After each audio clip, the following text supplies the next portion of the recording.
Thank you, ma'am. On that very positive note, I would like to invite our next speaker, Professor Rajkumar Kothari, Honorable Vice Chancellor of West Bengal State University. Well, I think most of you know about sir, but still, just a very short introduction. So, sir has been there in this field of academics and research for more than 3 decades. His area of specialization is international relations and society and politics in India. He has attended a lot of conferences and seminars in India and abroad, in UK, USA, Canada, to name a few of them. He has written a lot of books on international relations. I mean, I can just name a few because otherwise I'll be taking up a lot of time because of Sir's contribution in this academic field. South Asia issues, challenges and prospects, India's foreign policy in the new millennium, emerging India as a global player. I mean, these are just a very few of Sir's books. So I would again request Sir to please come and share his.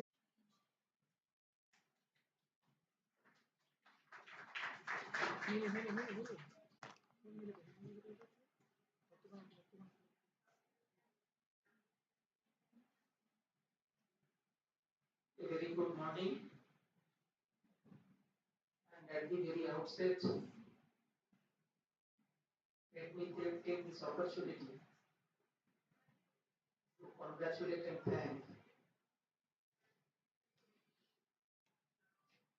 the principal of East Calcutta Girls College for giving me this opportunity to take part in this two-day international conference on a very pertinent theme: gendered societies, multidimensional perspectives, and changing patterns.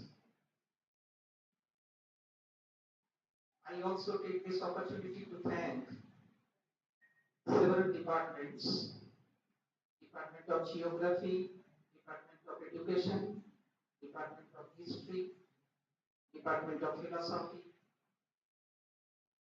and the IQAC of East Calcutta Girls College for organizing this two-day international conference. Also, I am happy to see that Regional Science Association, represented by Professor Shomana Madam, is the collaborative partner of this international conference.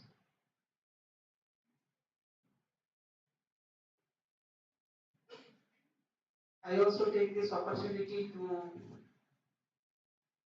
congratulate Dr. Kollan Rudro, who is the chairman of West Bengal Pollution Control Board, as well as president of the governing body of the East Calcutta Girls College.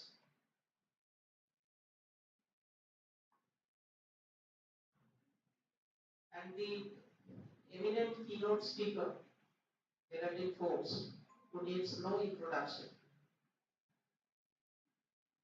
I'm happy to share the details, madam, with you today, because I keep hearing a lot from my colleagues and friends about your research activities, about your erudite scholarship in the field. And today I got the opportunity, and it's my privilege. Thank you. Let me make it very clear that I am a student of social science, but as far as the theme of this seminar is concerned, it is in no way connected to my area of research activities. But still, as a student of social science, I thought it appropriate that when we talk of gendered societies, some of the important questions, not only in our country, but I suppose globally, always being raised and discussed and deliberated. Few questions. One of the question may be, why is it that virtually every single society differentiates people on the basis of gender? Why are women and men perceived as different in every known society? What are the differences that are perceived in the field? Why gender is considered as a base for division of labor in our society? Why are women's tasks and men's tasks valued differently? When I'm talking and raising these questions, these are not only relevant for our society, our country, or South Asia alone, rather globally. This is a global phenomenon, rather.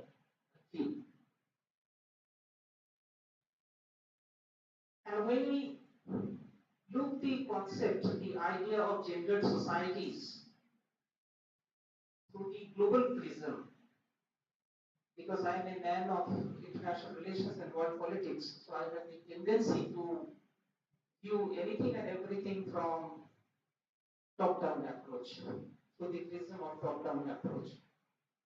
So there are dramatic differences among societies regarding the type of gender,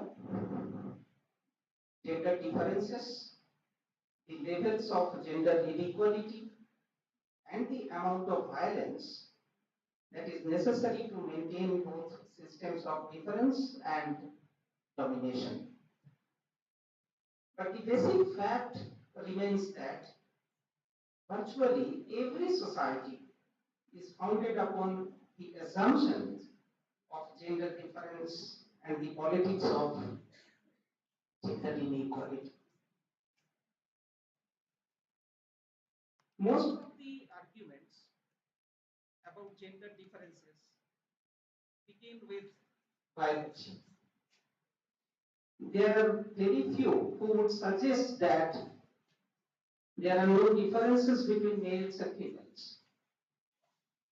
Biological differences, in fact, lead men to dominate over women invariably.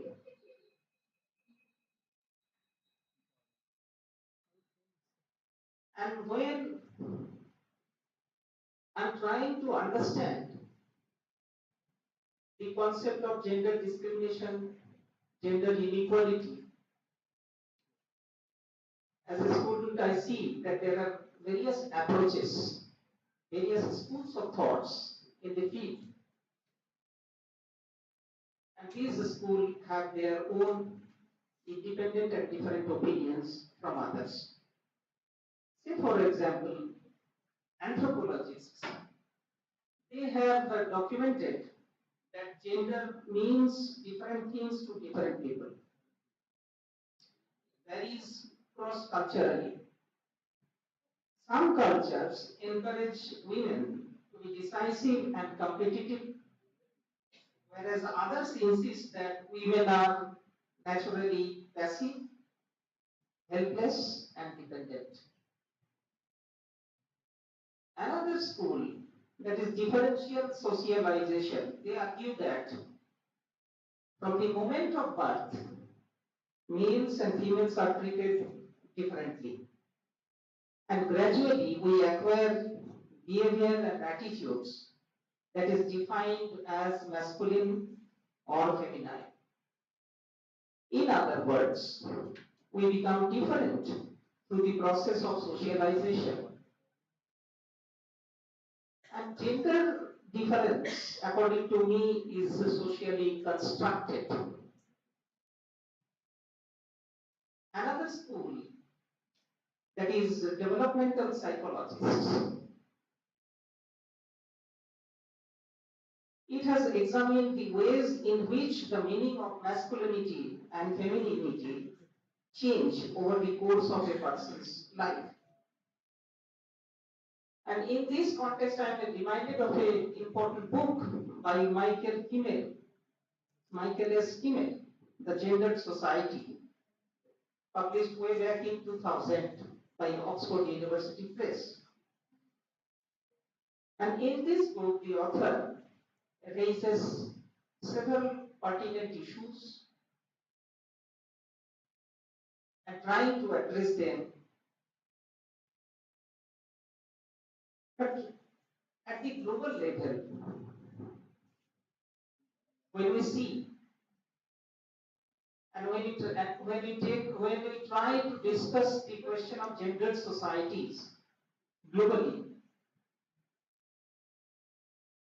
we see that there are some social scientists, some thinkers who have little different opinion. Say, for example,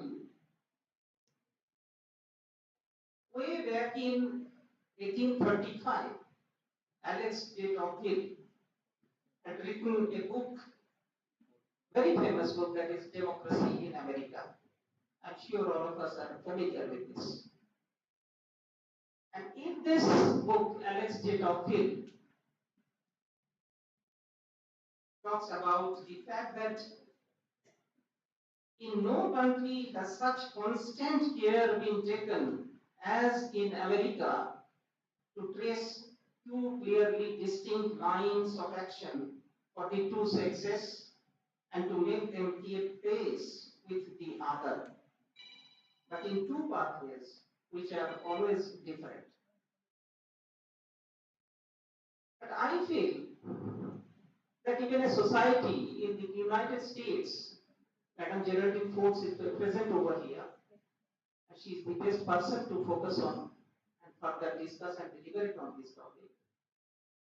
In US societies also, there exist discriminations, various kinds. So therefore, I'm reminded of an important social scientist called Popper, who talks about falsification and reputations. So as a social scientist, when certain narratives are developed, when narratives are submitted to us, there is always a scope for reputations, there is always a scope for falsifications. Because only through reputations and falsifications, we can attempt to generate a new synthesis. And in order to understand the nature of gendered society today, I think a new synthesis is the need of the day, need of the time. I will not take much of your time because our honorable respected keynote speaker is here today. And other distinguished speakers are here. But again, finally, before I conclude, permit me to submit my personal views that how we can understand the subject in a befitting way. My submission is, if the meanings of gender vary from culture to culture, vary from within one culture over historical time, then theme of the seminar will be presented. And I would request Principal Madam and the departments which are collaborating and organizing this international conference, that any seminar proceedings after this two-day international seminar, if we can publish due course of time. So once again, I congratulate and thank the East Calcutta Girls College for giving me this opportunity, and I wish this two-day international conference grand success. Thank you. Jai Hind. Vande Mataram.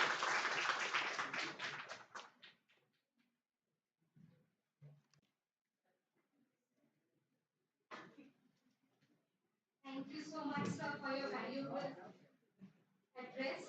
Now we call upon Dr. Kullan Rudra.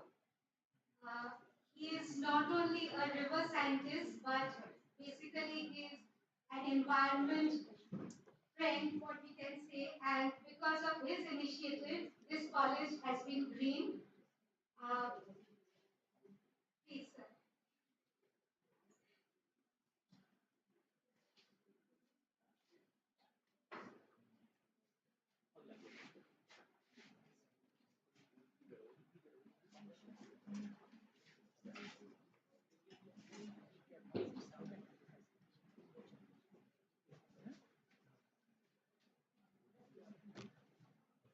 Very good morning, respected Honorable Vice Chancellor, Honorable keynote speaker who has traveled a long way from India, my very good friend Mona is also here, and my colleague here,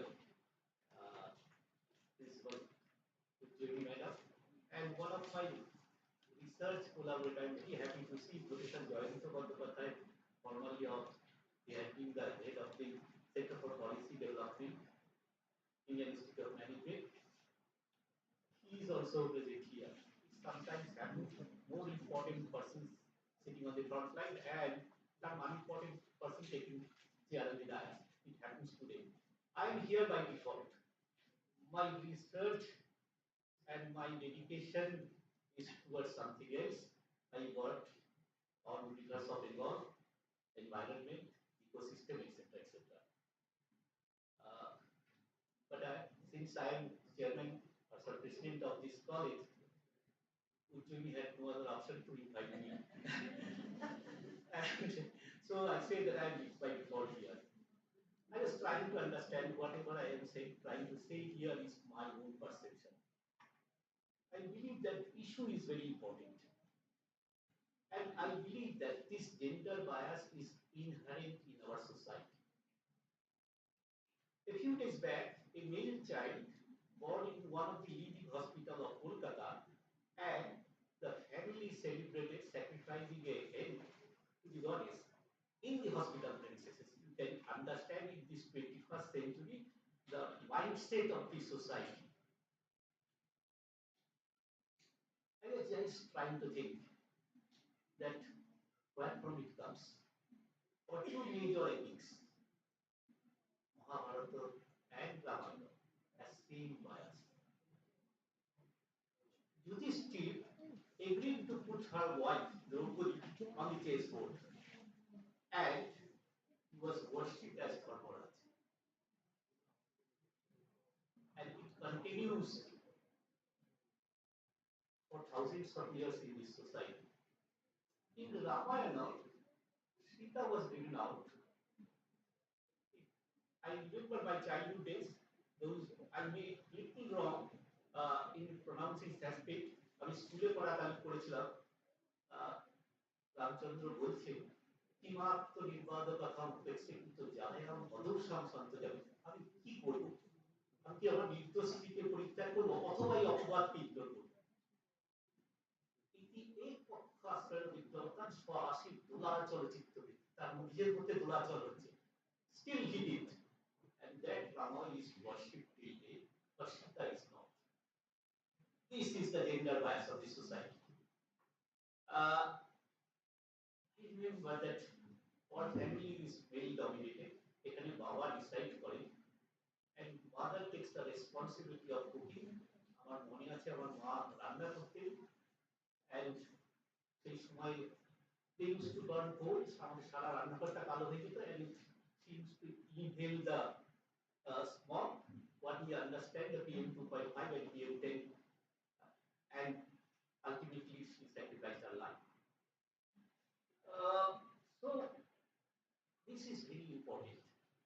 we will have to fight a long, we will have to travel a long way to establish a society where the males will be equally respected. Mahatma Gandhi বলেছিলেন, আপনারা সবাই হয়তো পড়েছেন, যে অন্তত স্বাক্ষর মায়ের সন্তান নিরক্ষর হয় না। This is the important. This is very important, and I strongly believe that this should be a goal of the day. This happens to be a girls' college, and we have crisis of space. আমাদের কলেজটা খুব ছোট, but this college has a big heart, and we have invited all of you, and I believe you will enjoy the built ambience of this college that we have tried our best to create. And with your collaboration and with your inputs during next 2 days, I believe this society will proceed further. Ornesha happens to be Vice Chair. I agree with the Honorable Vice Chancellor that a proceedings of this seminar should be published, and that should be kept in the library so that our students can involve in this movement. With these few words, I stop here. I understand you are all interested to listen to man of course who has traveled a long way from New York, and now I believe it will be her chance to speak. So thank you all for your patient hearing.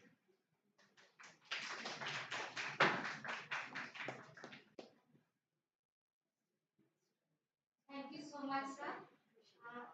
Now we request our guests to please take the seat on the sofa because we'll be starting the online session.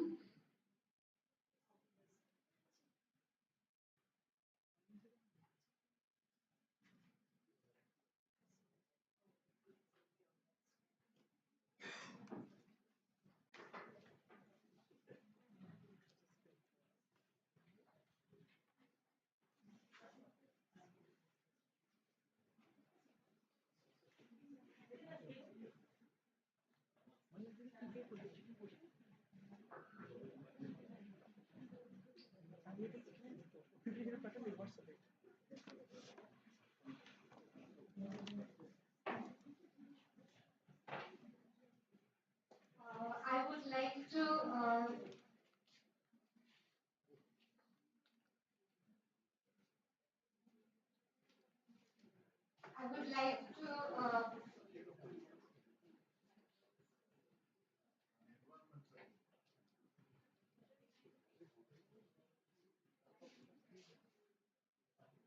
we are extremely regretful because we haven't welcomed Dr. Kuntala Langi Dotto Madam, who is also one of our greatest speakers on gender of this time. We really are very sorry for not mentioning her name in the inaugural. So, Madam, please, if you could forgive us, because it was like a great mistake from my side. Ma'am, are you ready to present now? Ma'am, can you hear us? Public life. So, it's nothing new.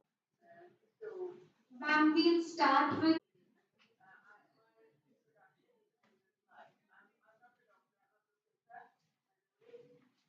and I'm also received recently an Order of Australia Award from the Australian government this year.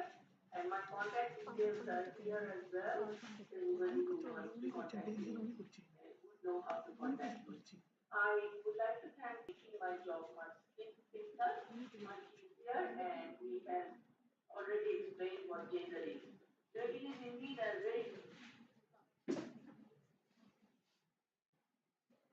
does not have a synonym, a natural language that is practiced in India, whether it's Hindi or in Bangla. You know, the two languages that we are concerned about today. So, what we did in doing gender, doing geography, is that group can with us are Sony, Raju and myself, Heritage Rajvi. We talked about how we talk about social सामाजिक लिंग और सामाजिक लिंगों और प्राकृतिक लिंग or natural sex. So sex and gender was differentiated by us in this way. So I want to talk about gender of and gender in geography. So this geography, like Professor Kothari said, that society is gender. So geography is also gender, and an example of that can be found in the very large numbers of senior male professors. And even when I used to teach in Bosman University for a very long, 2 decades, I remember that some of other colleagues in other departments, they were women, um, they worked as just to earn as a second income for the family. So they were not taking up geography as a career. And that gave gender to our subject as well.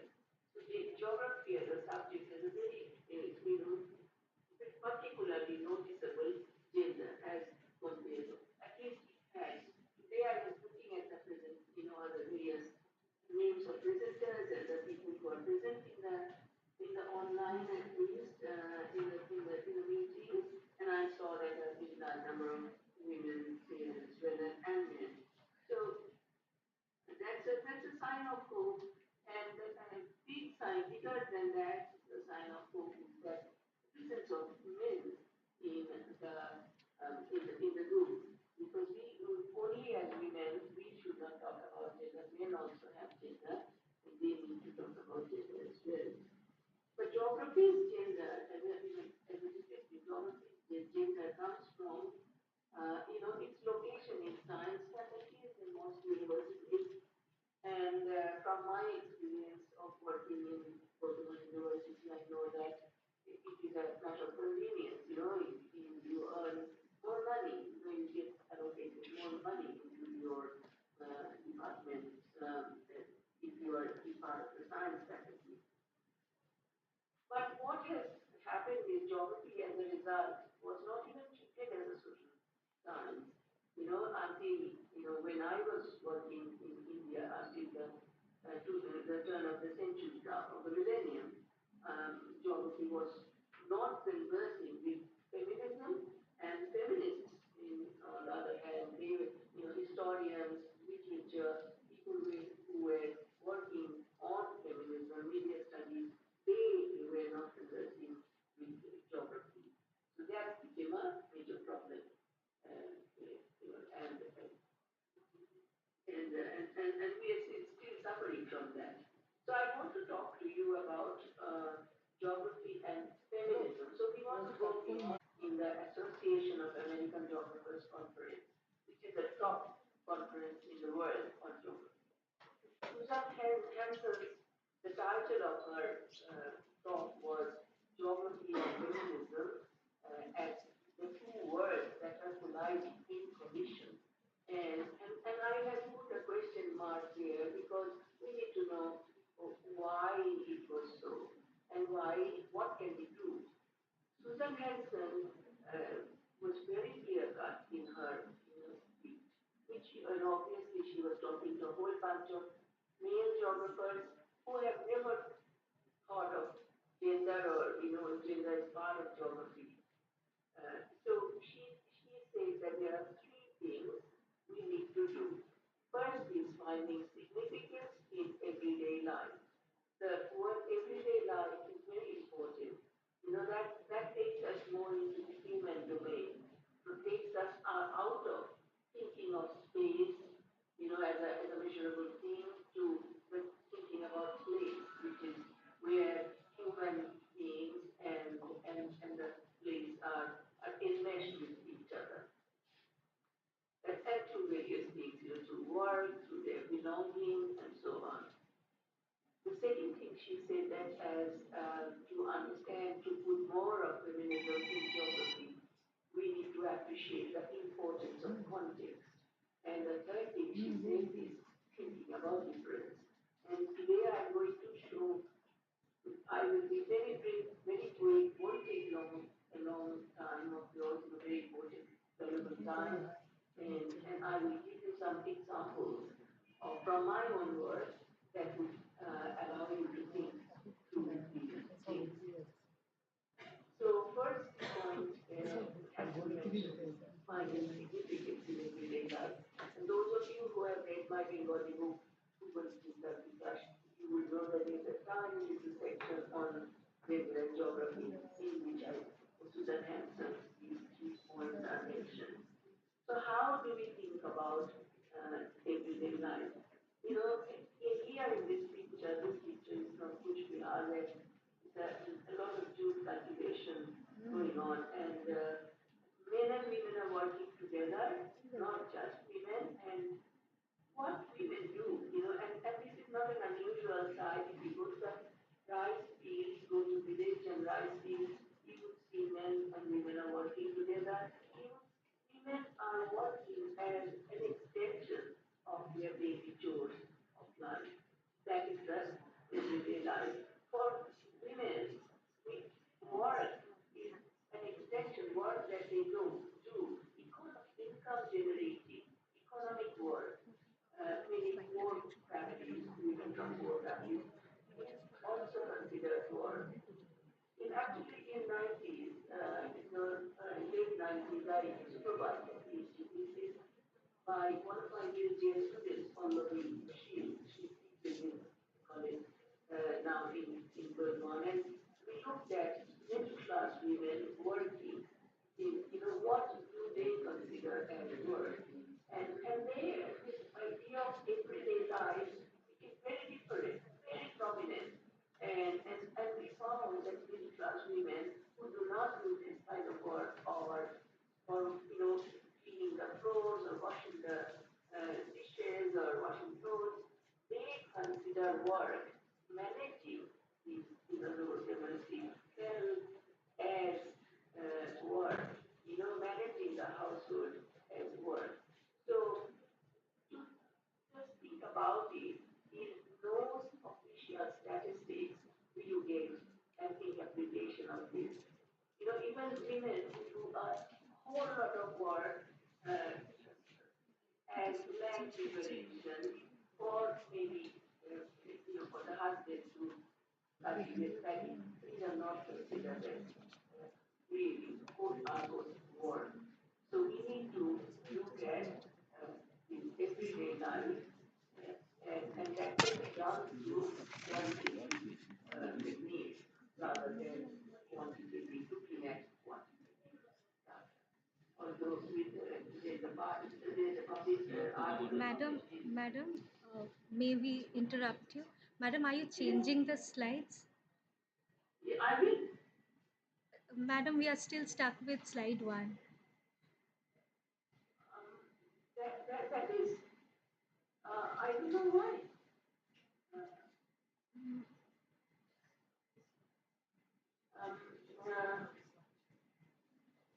uh, you are,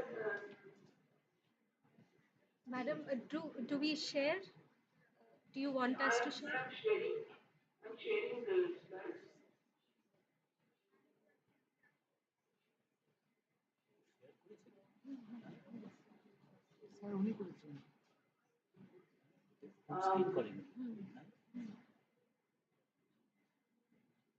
Can you see the presentation now? Madam, we can see just the PowerPoint, not the full screen, and the first slide.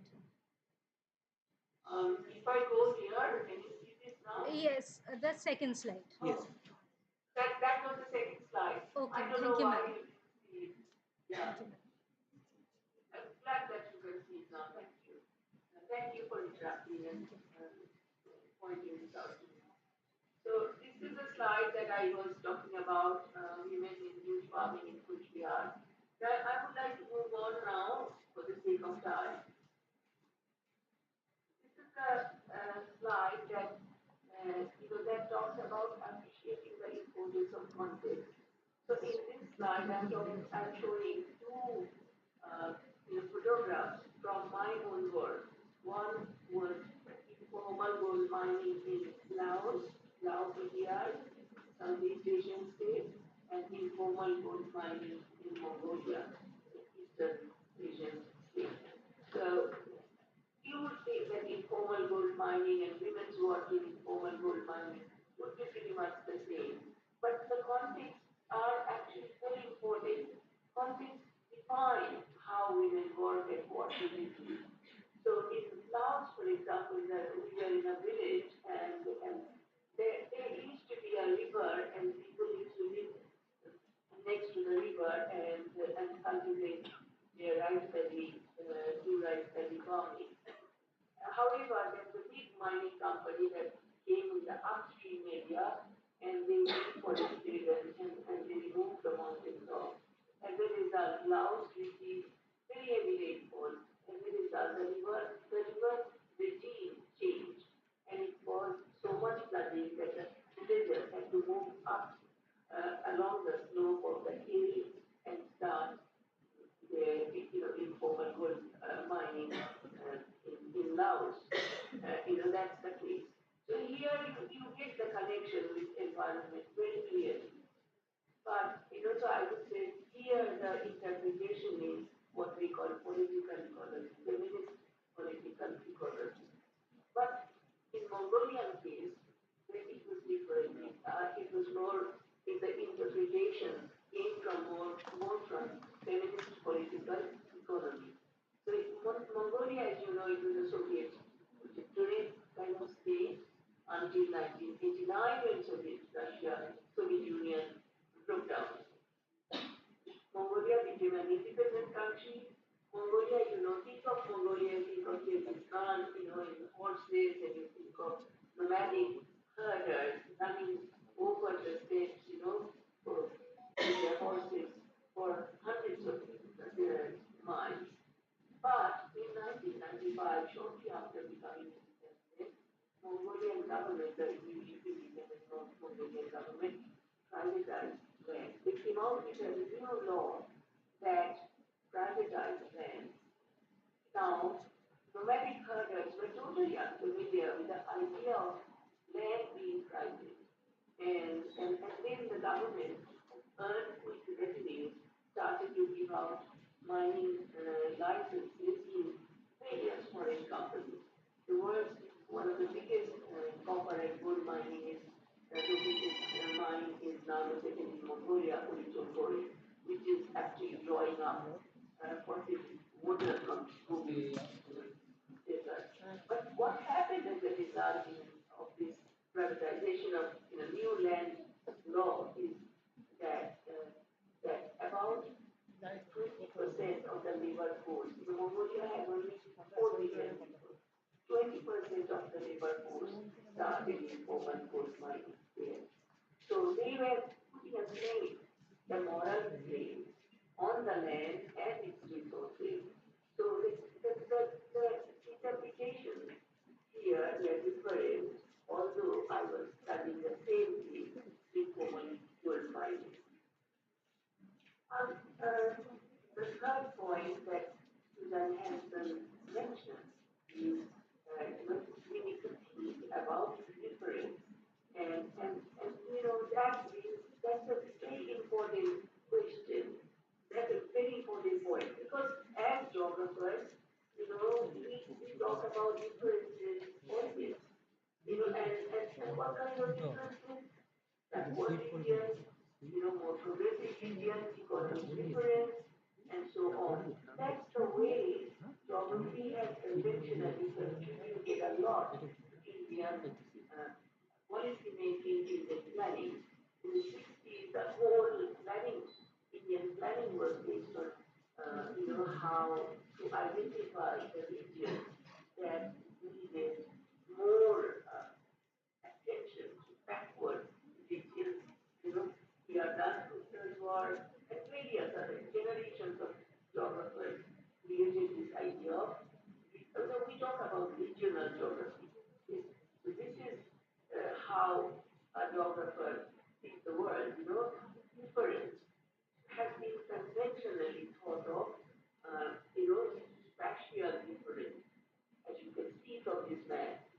call it a full-fledged man, right? All of you have drawn these full-fledged, you've learned to draw these full-fledged man in your courses. Here, what is the space that we are seeing? Space that can be measured, space that is bounded, and specific. The space that is orange is so different from the space that is brown. And the space that is brown is totally different from the space that is orange. There is no overlap here. Nothing. It's not the way a feminist sees the difference. How does a feminist see difference? Think like a feminist for a thing.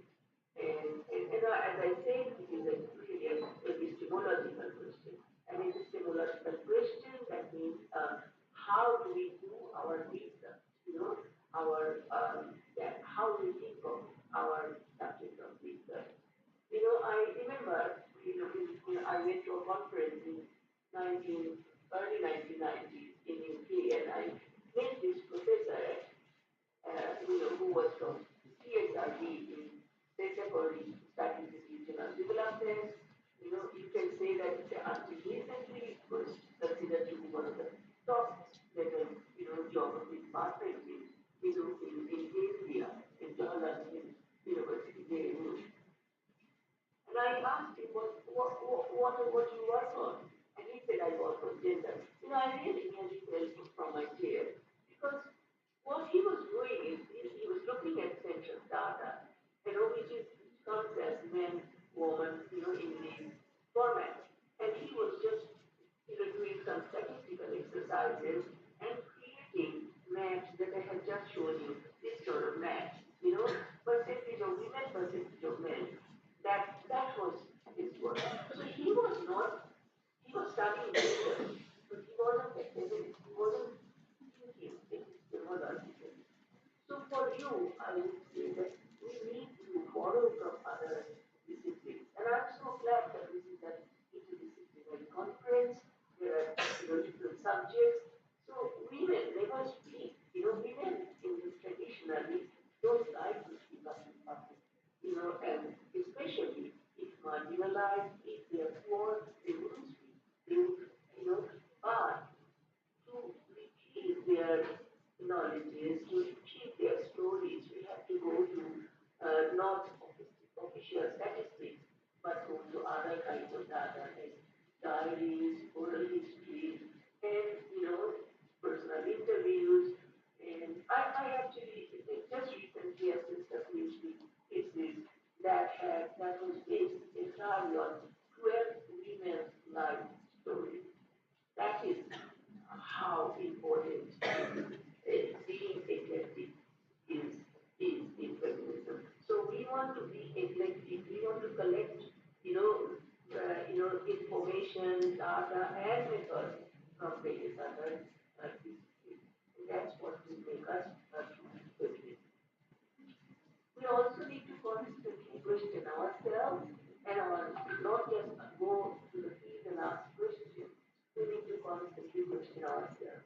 Am I doing the right thing? Am I creating a hierarchy between, if we are opposing hierarchy, then we have to question ourselves.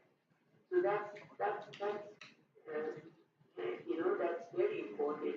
There's plenty of material on feminist research methodologies that you can find out. Just actually, everybody has Google these days.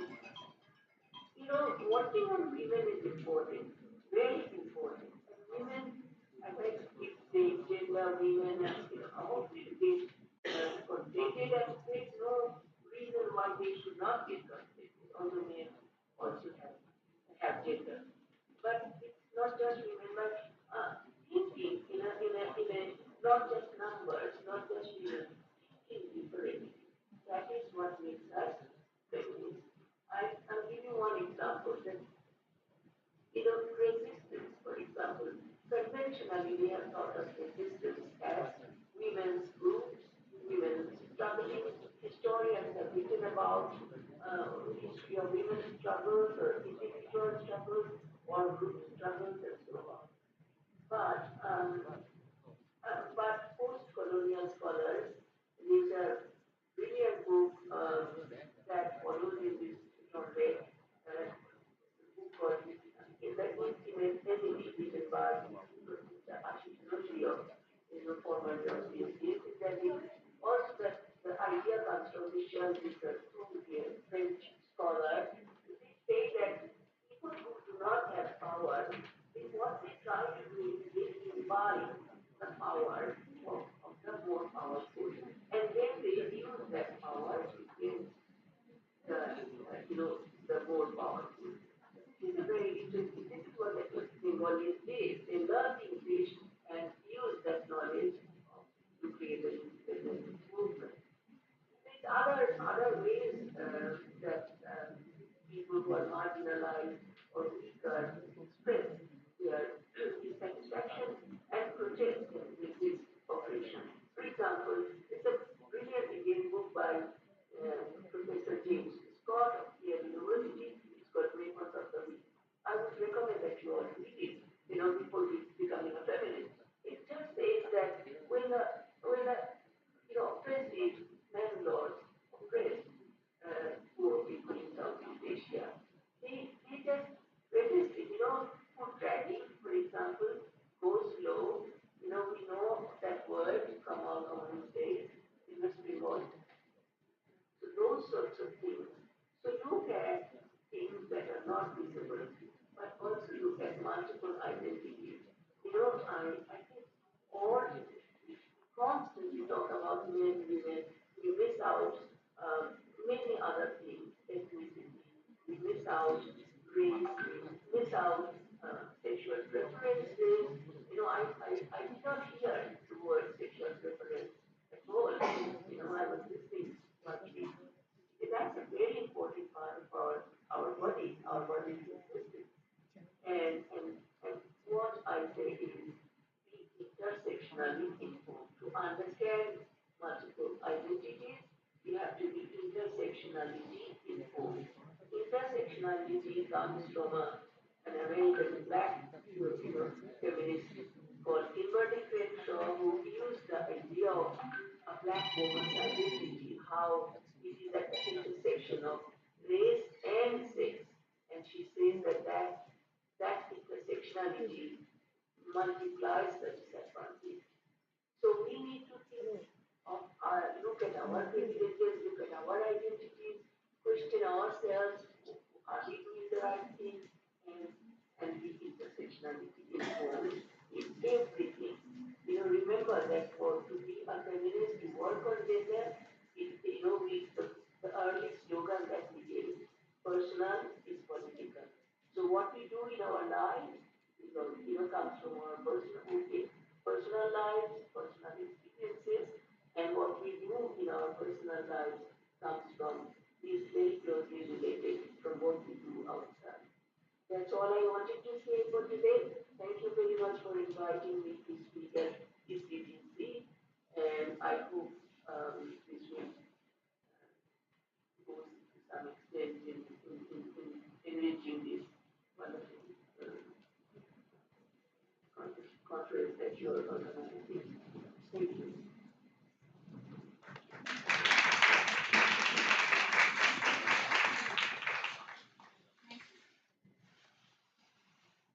Thank you, Professor Gundala Lahiri Thakur. We were really very enriched by your informative discourse, and you are a person who has contributed a lot globally. That was quite evident from the fact that you talked about Kuch Bihar, then you took us to Laos, we went to the very global areas, and you also suggested something which is very important, that is the narratives which are invisible, the narratives which we need to talk and learn about, which have not been presented by historians, and also the various aspects of the um, sources, not only the sources, but also individual lives. So the fact that you have brought out so many interesting aspects, it also, I think, again, I would like to apologize profusely for our inadvertent mistake at the beginning. And I am very proud to mention that Madam has currently been awarded the Australian Research Council. She has been appointed an Officer of the Order of Australia. It is a very rare honor. So indeed, we are very proud to have you with us. And after this very excellent, informative discourse, we would like to go to our next keynote speaker.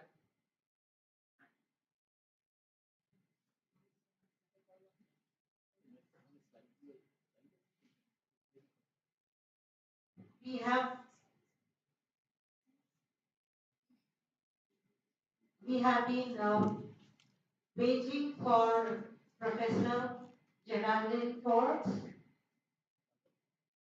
She is a distinguished teaching professor emerita in the Department of History and Progress in Women and Gender Studies, State University of New York. She is not only a great scholar, I mean, I should not be saying this because she has pioneered so many works, especially in women history in South Asia and other countries too. She has completed more than 50 years of her association with India. Professor Forbes has been working tirelessly for the last 5 decades to retrieve the lost voices of Indian women and to visibilize those who have so far remained hidden from history. She has uh, shown us new and unconventional sources like oral history. I think just now Professor Dutt was also talking about the very same issues. The oral history, diaries, memoirs, photographs, which have redefined the methods and the canons of historical scholarship and has challenged the androcentric bias of mainstream history in an unprecedented way. Her first book is Positivism in Bengal, and it was selected for the Robindra Purushkar. She has worked on many, many books. I mean, is there any? Okay, I think till we get the technicalities right, I'll keep on talking about Madam because there's a lot to talk about Madam. So she has a lot of publications, Women in Modern India, a historical perspective, Indian women and the freedom movement, Women in Colonial India, essays on politics, medicine and historiography, lost letters and feminist history. And her recent book was on the political friendship of Gandhi and Sharda Devi Chaudharani. So, researchers, people who are interested in working in these fields, I think this will be a lot of work and research material that you have on. In addition to her academic pursuits, Professor Forbes is also the executive director of Women Founders Collective, a global network that supports NGOs working with adolescent girls and young women. Professor Forbes has decided not to rest her laurels and is working on the experience of an American Baptist missionary in the Nanda tribe. And she is working on the late 19th and 20th centuries. So as we, know that she is a source of inspiration, guidance for a generation of researchers, and through her work, she has traversed the path which I think will enlighten a lot of researchers who are working along these lines. And through her brilliant scholarship, we will all be forever enlightened. Thank you, Madam, and most welcome.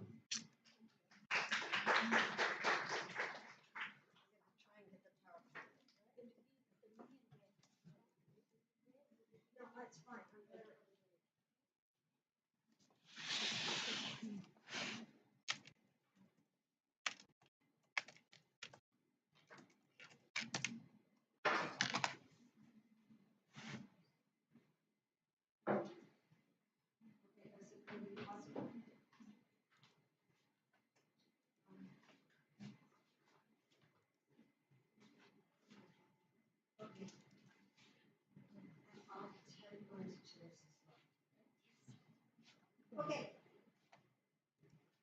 I think we have this up now. I was going to say, okay, I was going to say, it is still, no, I'll just tell you what it is. Okay. Good morning. Thank you, Professor Muhammadi, your principal, for inviting me. It's the end of my 4-month trip to India for the winter to get away from central New York snow. So I understand there's very little snow, although just to be clear, sometimes when I come back from India, and I've been doing this for a number of years, but I was away during COVID. Sometimes when I go back, we get snow in April and even May. So I can't trust the weather when I return. All right, I enjoyed very much the 3 presentations before me. Professor Kothari, Dr. Rudra, and our guest from Australia. I was listening to them thinking perhaps I don't need to say anything. I think collectively they raised many of the questions and issues that I'm planning to address. So my apologies if I sound repetitive, but I'll go ahead with what I've written. Okay, I entitled this, as you can very see, Back to the Basics. Given the title, and I think I fit in maybe at the end of here, I'm a historian, so in my context of the United States, I belong to the liberal arts, but the kind of history I do is we separate liberal arts often from social sciences. I was thinking, listening to geography has changed since I was a student. And when I was a student, it was pure physical geography. It was a science, very much in the sciences field. But now, I think geographers are with us. They're in history, they're in social science, right? And we are interdisciplinary. So I appreciate the interdisciplinary nature and hope this fits in. This was raised earlier. I think Professor Kothari made he started out like, why? Why have women been oppressed historically and cross-culturally? Why don't we find queens, right? We find women warriors. We haven't yet found a society where women dominate. People keep talking. Okay. Oh, can we go back to my presentation? So we'll get back there eventually. So I thought, and these 3 words were up there, if we get back to the slides, that there are 3 terms. Okay. Change to the first slide. There we go. Okay. So I end up, if I were doing it, we might end up back with someone else's presentation. All right. So actually, I want to talk about these 3 concepts today that are used constantly when we talk about gender. I'm sure there isn't a person in the audience who hasn't heard someone talk about patriarchy. We're talking about gender all the time, and increasingly talking about agency. So these words, patriarchy and gender, the first 2 are used to explain why and how women have been oppressed, by whom. The last term is used, it's a bit more recent, but that still means way older than people in this room today, to discuss what women have been able to achieve despite limited options. So I'm going to focus on the importance of interrogating history to define what we mean when when we use these terms and suggest why other terms and concepts may be more useful for understanding women's subordination.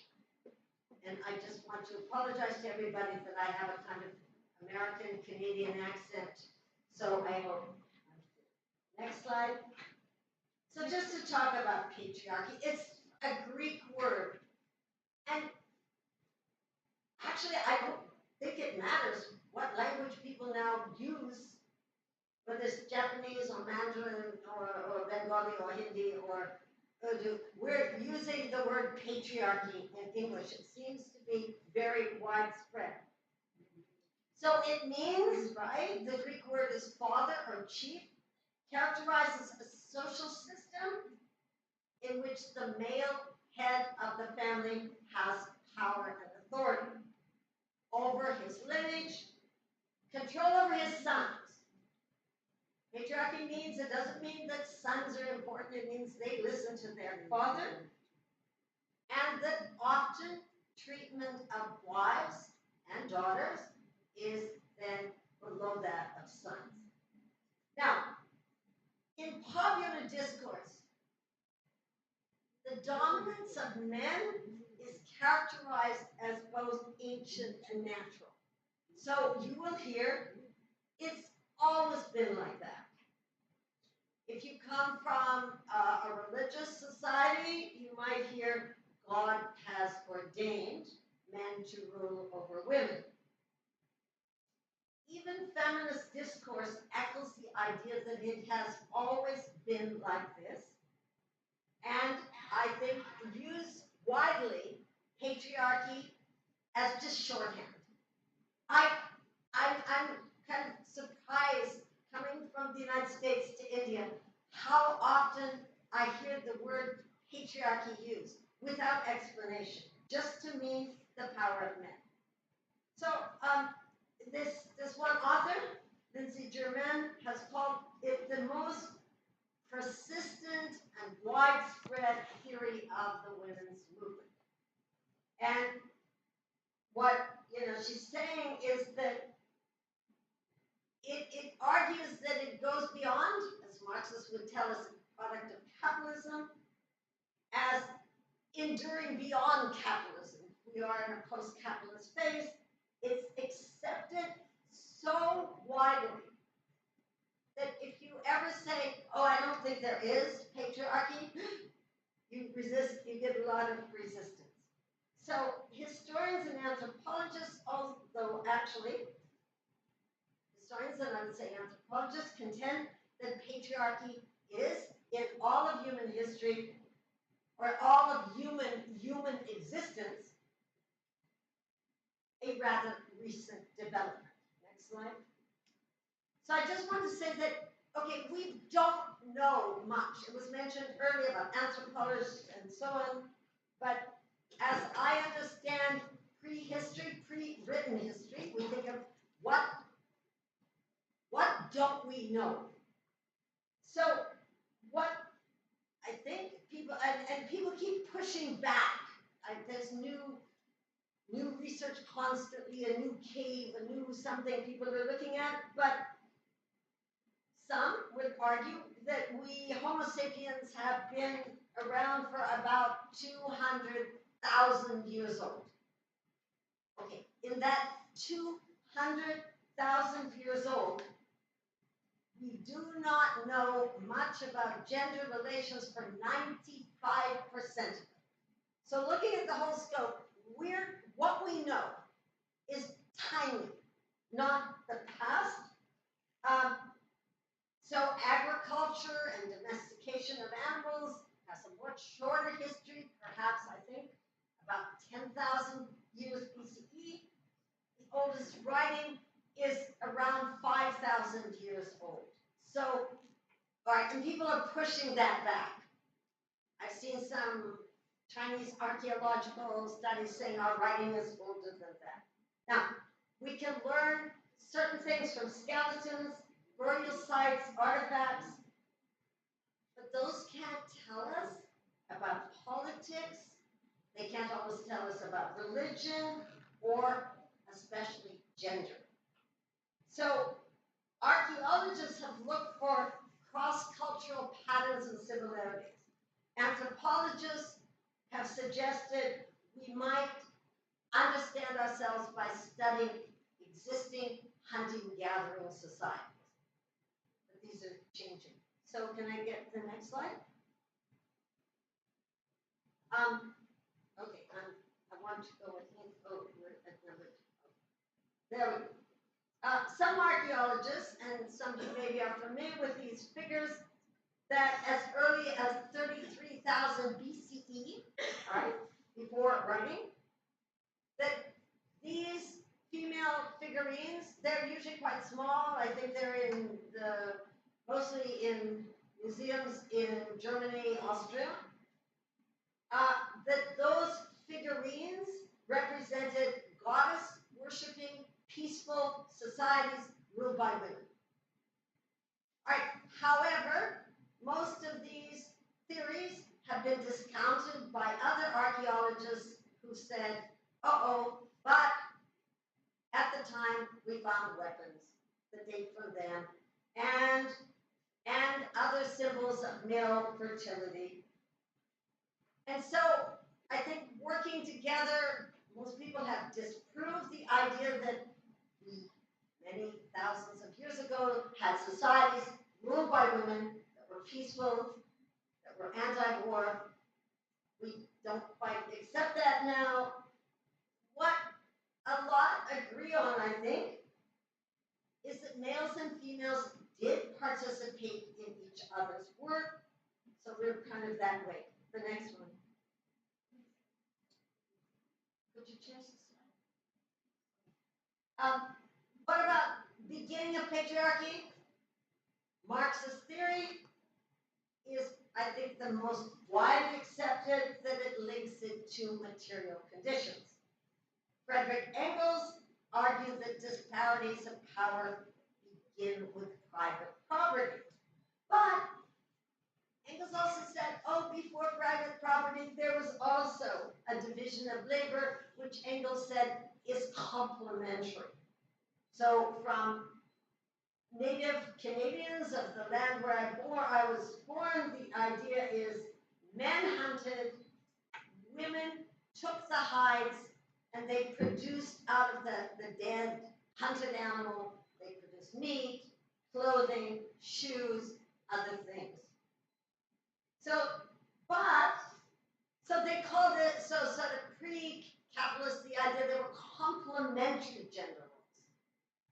But actually, even though they can say men hunted, women produced things out of the hunted animal, that doesn't tell us much about male and female relationships. So, in some regions, we know men could kill more animals than women could prepare for consumption. See, what we don't know is we know women's work was essential. We know it's complementary.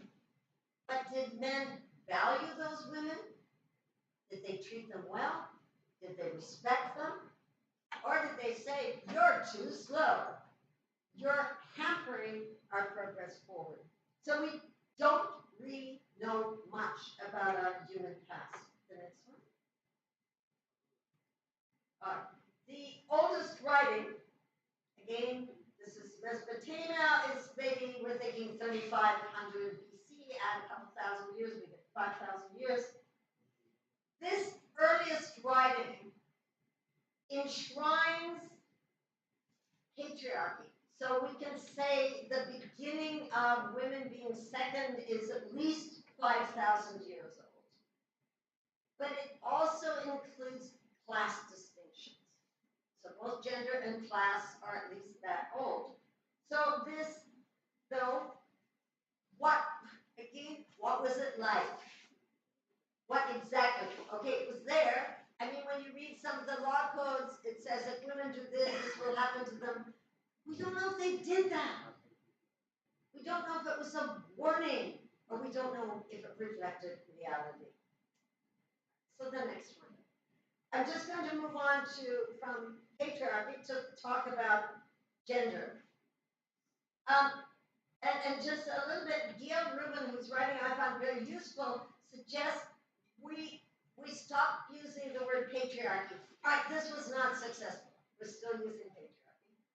But we talk about sex, gender systems. It's a very inelegant term to talk about how society transforms biological sexuality into products of human activity. So what she says is we need to think about sexism and dominance as coming from things other than private property. But unfortunately, I think this was kind of an interest for a while, but we've gone back to patriarchy. So the next slide. That I think the word patriarchy continues to be used in feminist discourse. And one interesting author calls it the joy of patriarchy. It's so easy just to throw out that term, and it sort of means all things to all people.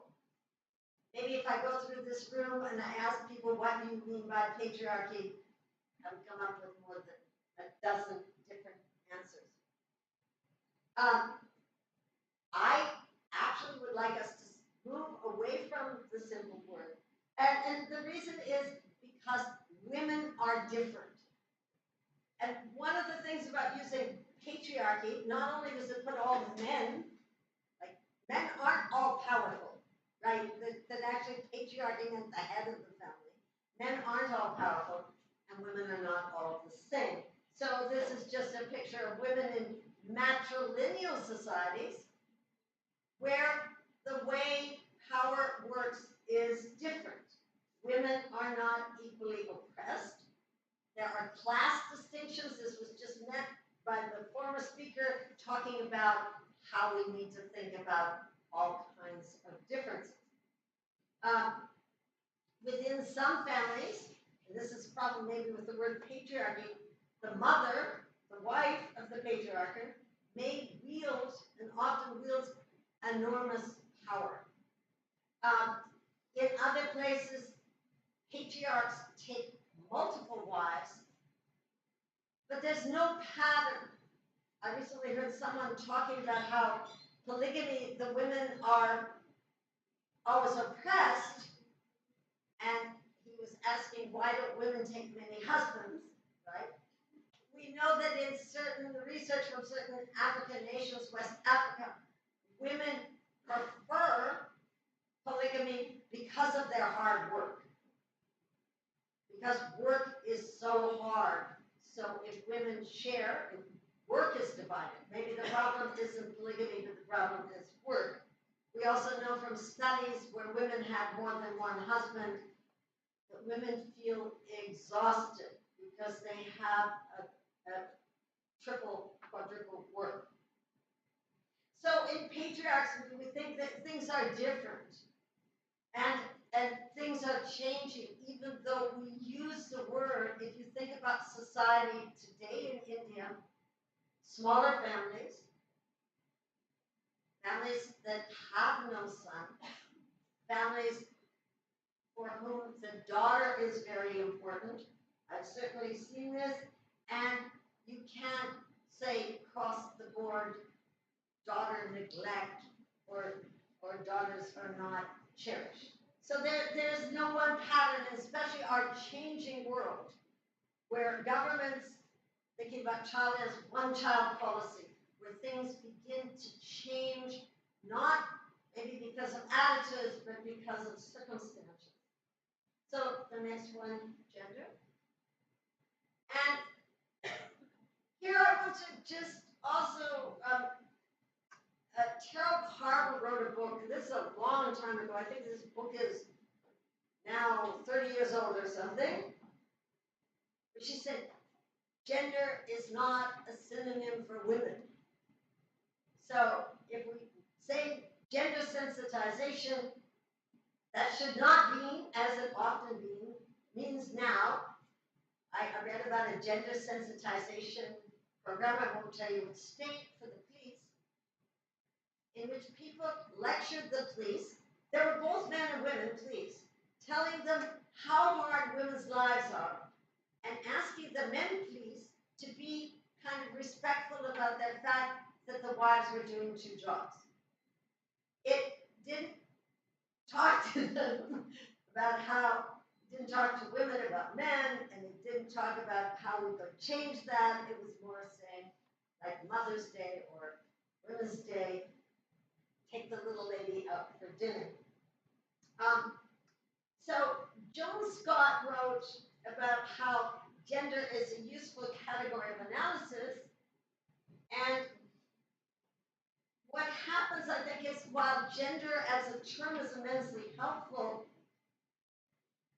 the identification with gender as woman or women has been problematic and leads to confusion. So I want to just kind of talk about three problems I see in just our use of the word gender. So the first one, all right, that the idea that gender is based on biology, and here I'm not a scientist, but I've been really excited by a lot of writing in science that talks now about biological sex. All right. So 50 years ago, 60 years ago, right, when I was young, this was all so simple. There were males and females, and the difference was based on external genitalia, what you could see. Science and our ability to measure aspects of the body have led to the conclusion, at least in feminist literature, that biological sex, like gender, is a constructed category. In other words, there is no there.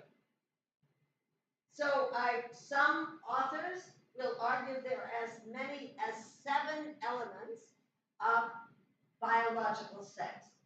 And I, reading this, thought, I thought of chromosomes. I didn't know this, but they would say, what is visible? Not for us today, we're not naked, but if people are naked, what is visible? Internal sex organs, such as fallopian tubes. We don't know, looking out at people we consider female, that we label as female, and assign them saris to wear. We don't know which of those females may not have ovaries. We can't see it, and it takes very complicated testing to know that. When I was born, my parents labeled me female, or doctors labeled me female, but not based on anything beyond external. Then there are things like reproductive glands, so prostate. So we don't, again, know much about this from the outside. Hormone production.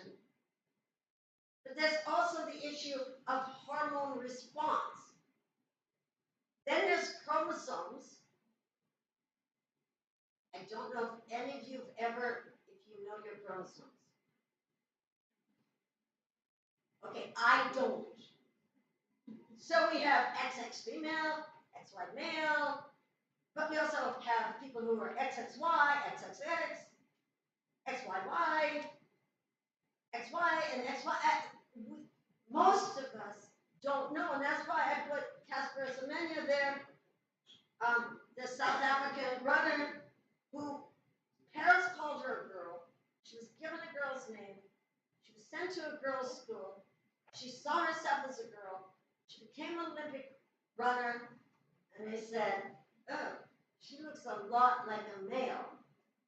And there's extensive testing that hasn't been revealed to us, but one of the things I've read is there's a problem with hormone response. So it's interesting, what are we going to go into to decide who is male and female? So I think certainly I grew up believing that biology provided the structure that affected experience. More recent research informs us that human biology and culture evolved together. So I'm going to read a brief quote from this Benjamin, an author, who said that our experience molds psychology. I'm making this brief. And physiology shapes experience. So actually, that it's a reciprocal relationship, not a biological fact. So this conclusion is biological difference exists, but what the impact of those differences is depends on our beliefs about gender. Can I have the next one? I think that, and this was mentioned earlier, the rigidity of gender roles. Okay, so when I grew up, you know what, women in the kitchen, when I was young, my mother said, girls can be three things: nurses, teachers, secretaries. Right? So I'm way older than all of you in this room, but that idea that there were only, of course, my mother knew, you could become married and a housewife and cook for the family, but she hoped her daughters would do something else. But she only gave us three choices. And she told me you wouldn't look good in white. And so she said, you should probably become a teacher. That's what girls can do, right? Like there was such limited, such rigid gender roles. Now, actually, you don't have to look very far to find this still continuing. That, the idea that men as breadwinners, women as homemakers. I was thinking, I read something that, I'm sorry, these are South American pictures, but that idea that that was presented, and still to a certain extent, that men should be the sole breadwinners. We find in America, there's data that says if women earn more than their husbands, they never admit it. They keep it secret because we believe men should make more money. So when one historian said traditionally in America, men worked outside the home and women governed the domestic sphere, that was ignoring so many women because, as you know, America was built on slavery. Slave women never had the option. They're transported across the Atlantic, they're put to work. They didn't have the option of saying, I think I'd like to be a housewife. They didn't have an option of devoting themselves to to raising their children. Native American women who worked in complementary roles also didn't have the option of not working. They didn't have, it was only certain kinds of privileged women. So America's built on slavery, on oppression of the people who were there, and on immigrant labor. Immigrant laborers worked all the time. So any statement about men were the breadwinners, we're talking about a certain social class and certain people, not all women. So the other thing we find is that often our census taking obscures the work of women and kind of put in spin. So the next photo. This is a woman who became free after they abolished slavery in New York, so she's from the part I'm in. Sojourner Truth, that was a name she took after she was free. She named herself. And what she did, she actually,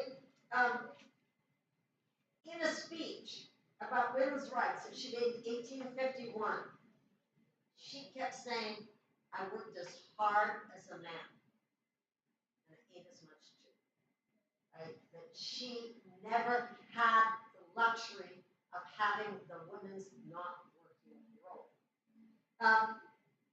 So I think this is just to kind of deconstruct the idea of male breadwinner becomes really important in thinking about sex and gender. So next slide. I was thinking about India, and this is the thousands of women who worked on tea gardens, and of course in all the early factories, women's work in mines well into the 20th century. So the next slide, I'm going to go back.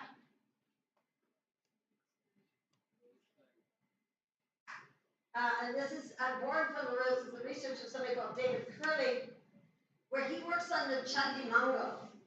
And what's interesting about his work, he argues if we go back to texts like this in the 16th century, that we think of gender as male, female, so much as a scale. So on a scale of most masculine and the other end, most feminine, and that in between there were a lot of differences. That rigidities, Curley argues that rigidities come with colonialism. So this is a very interesting kind of theory. And going back to 16th century, using things like the Mungo Kavyas, he said both men and women could take on multiple occupational roles. So for example, when Dhanapati went on a business trip, his wife Lahana assumed a masculine role and took over his duties. So I think it's like we should keep looking at history in new ways to see how some of the terms that maybe fit later didn't fit then. So the next one, I just want to, go that this binaries, the masculine, feminine is very limiting. And so this is how people are starting to think of us now. Again, it's like David's idea of on a scale. But gender identity is a whole combination. Gender expression, biological sex, sexual orientation. In each of these elements, if it's imagined as a continuum, we have a wider lens to view behavior. And I think this is what many of us are now dealing with in modern life. It doesn't matter if you're here in India, or if we're in the United States, or if we're in Europe, or if we're in China. And that is a fact that people might identify as male, female, third gender, which is a legal category in many places, bigender, gender queer, and that it's not all the same. And the same person might express themselves so that that identity might be different than how the person dresses. So that this is, I just have to say, I had a grandson who came here from California. The trousers he wore somehow shocked everybody, and I don't remember if they were pink or something. So we traveled someplace, and I found a group of young men, so he's 16, they were all looking and pointing at his trousers. So it was, they saw his clothing as somehow not fitting with their idea of how men should dress. So I'm going to, next one. I can't think of a better subject for analyzing all these elements than Joan of Arc. And I know in India you usually know about Joan of Arc. So she was born in the 15th century. She called herself, in French, all right, so Joan the Virgin, which is a female term, Joan the Virgin. She heard the voices of saints as a teenager. She believed that God wanted her to restore the Dauphin to the throne of France. But then she dressed in male clothing. So the girl, the virgin, dresses in men's clothing. She carried a sword. She rode a horse, all male things. And she led soldiers into battle until she was captured in 1530. Now, think about Joan's gender identity. There's no doubt she saw herself as a woman. When she was asked at trial, have you learned a trade? She said, I learned to spin and sew.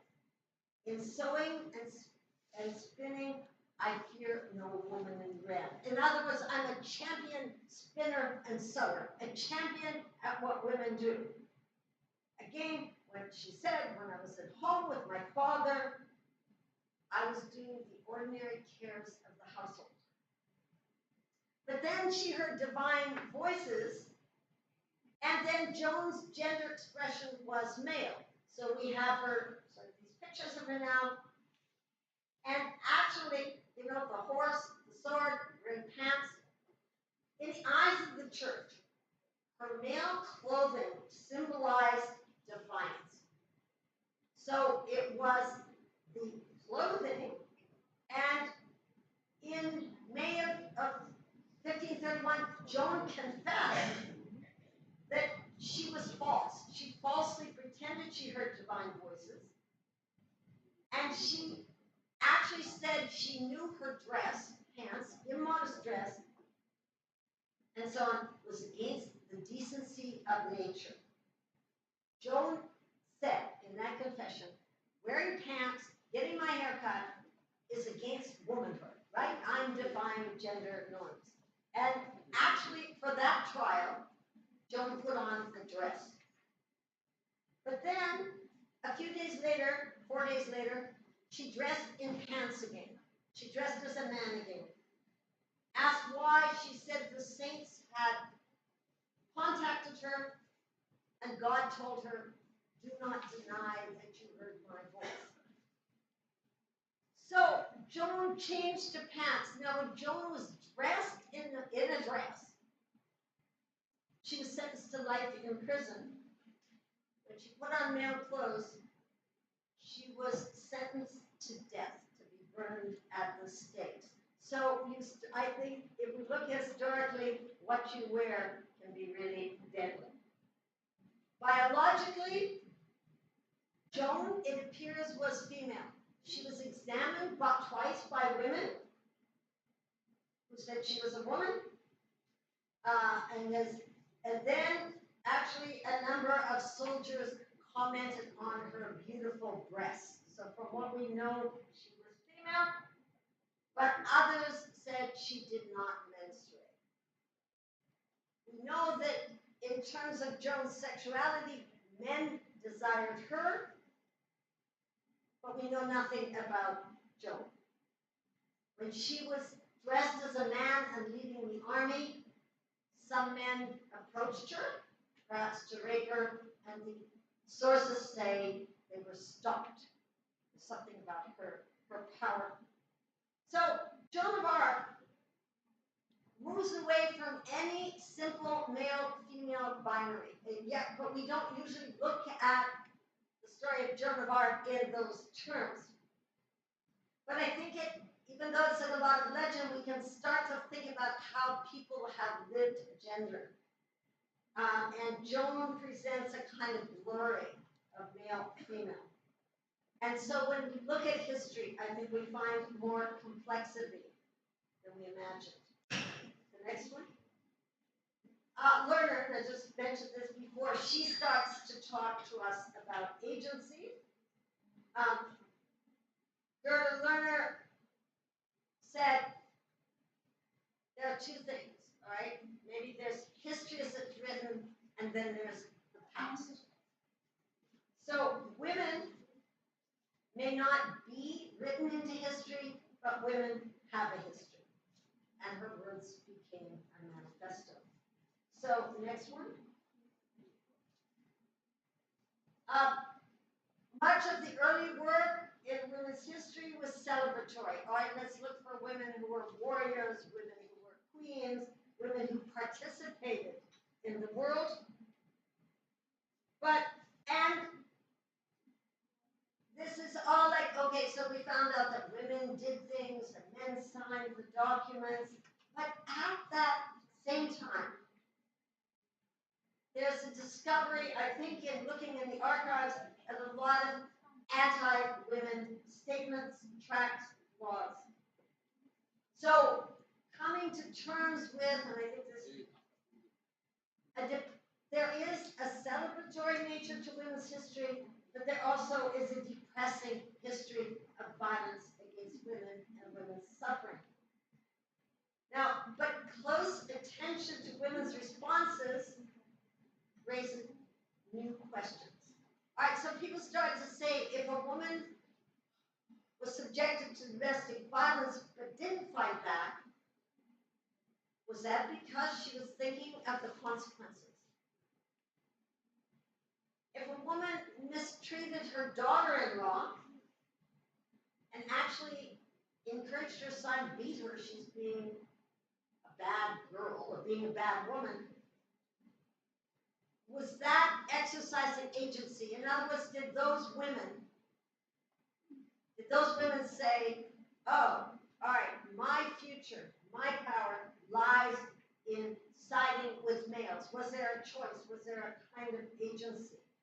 And so we now complicated the way we have looked at agency. And they led to questions, I think, about when and how were women speaking in their own voice? When were they reflecting their own perspectives? Next slide. And I'm just going to borrow from my own work on Haimabati Shin. In 1980, I was introduced to a memoir of a lady doctor, there she is, who was born in 1866.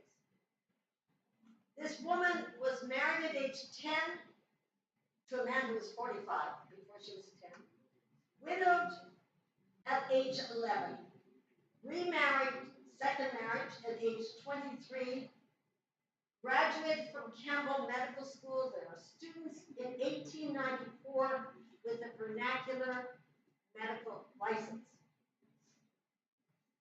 She was hired to run a small women's hospital and worked as a doctor for 40 years. So an extraordinarily long and productive career.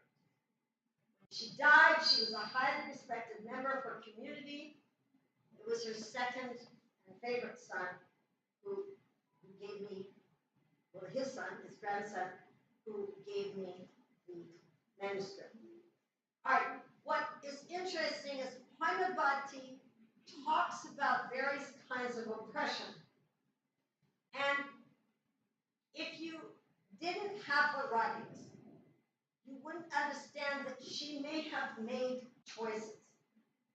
For example, as a doctor in a hospital in Chinsura, there was another doctor who sexually harassed her. She writes about this. But she says she kept it secret. She kept some things quiet. She never said anything because she was worried about what her husband might say. Right? So when do women come forward and talk about sexual harassment? We're talking about somebody 100 years ago. We didn't have a word sexual harassment. When do women keep quiet? When is it a kind of agency? When do you decide I will not talk about that? Actually, there's another case. Her husband beat her. Her husband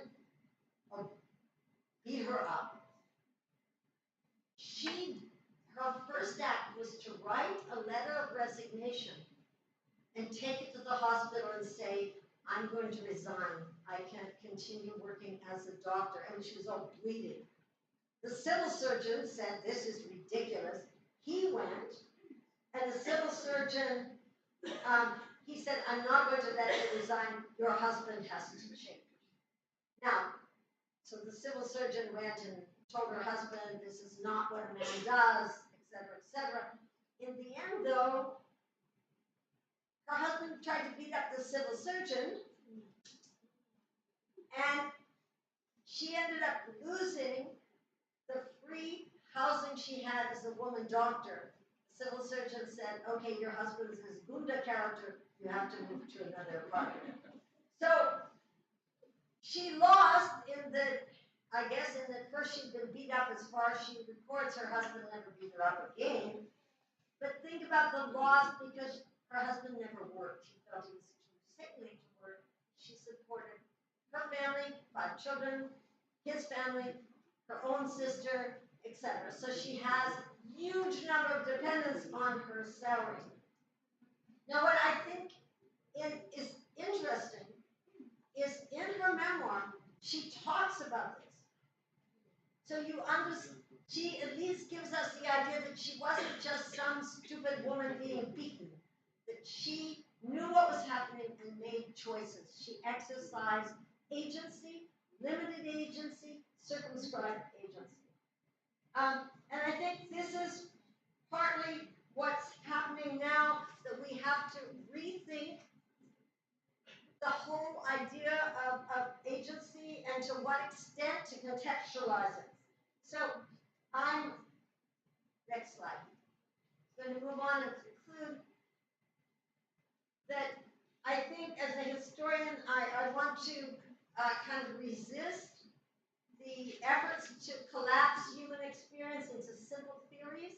I want us to be really open to different ones because human experience is so varied and history is very messy. Women's history, gender history became disciplines when women and men had begun to question the narrative about men in charge and women insubordinate. And I think one of the things this led to, which is exciting, is complicating many questions. So now what's exciting for me is we have all kinds of histories that include topics that were not a subject. When I was young, history was all war and politics, maybe a little bit of social change and so on. But now, and this is, we have histories of birthing technologies. We have histories of birth control. And I think sadly we have histories that consider rape. I mean, we have new topics being considered.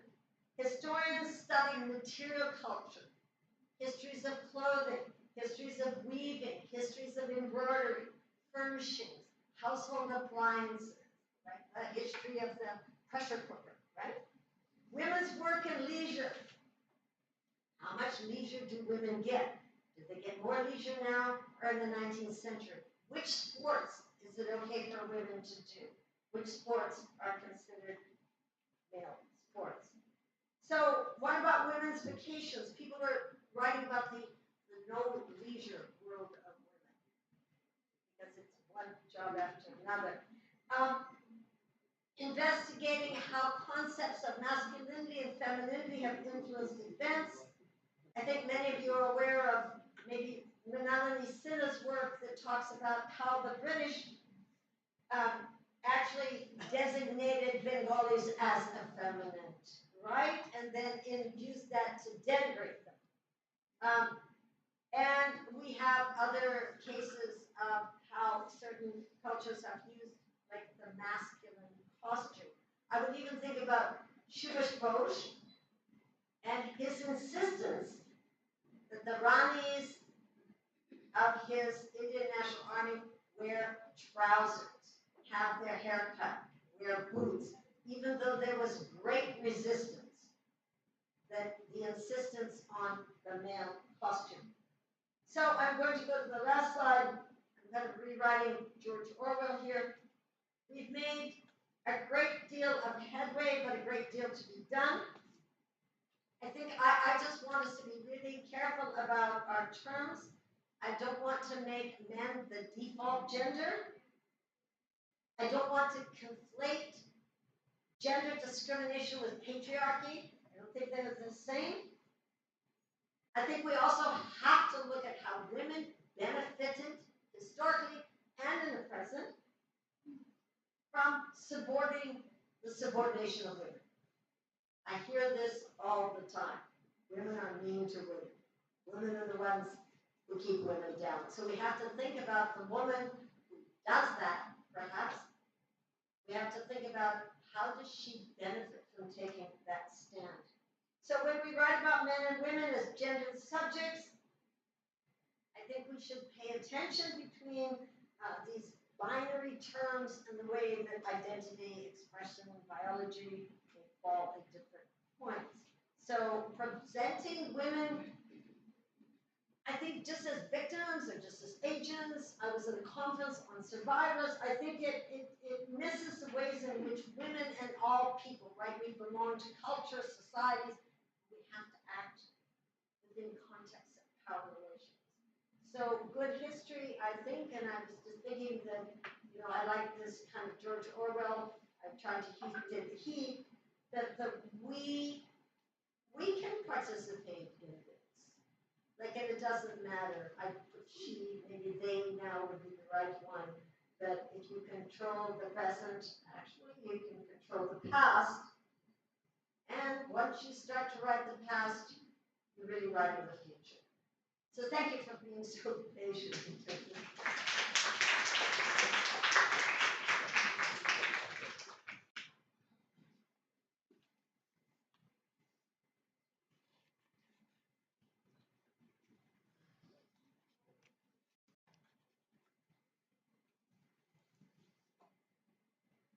Thank you, ma'am. I can see that the audience is spellbound and mesmerized by what you just shared. I mean, look at the nodding heads, ma'am, the enthusiasm that has. So we really enjoyed, and I think the fact that you led us right from history, you traced all the way down. You told us about the origin of patriarchy. You talked about how it is not completely a gender society. There is a lot of fluidity, and how everything is changing day by day. Only thing we need to do is question. We need to ask, because till date we have been taught about certain terms, and we have blindly followed the definitions and the terms and the history which has been written. So I think we need to rethink and rewrite and relearn. That is most important. And you showed us the way. Thank you so much, ma'am. It was really very engaging and I think very enlightening. I think there are so many budding researchers today who will go back home filled with ideas. And that is all due to you. Thank you so much, ma'am. And now I would like Anisha to please come and introduce our next speaker. Thank you.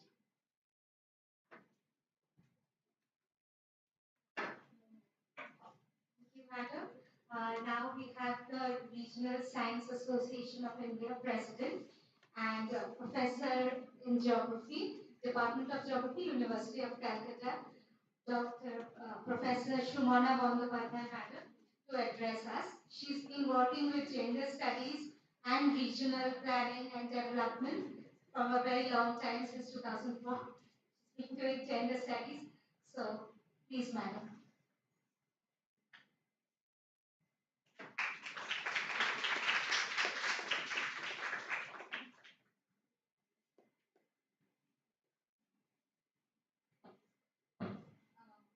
Afternoon. We've crossed the bell. Good afternoon to all of you.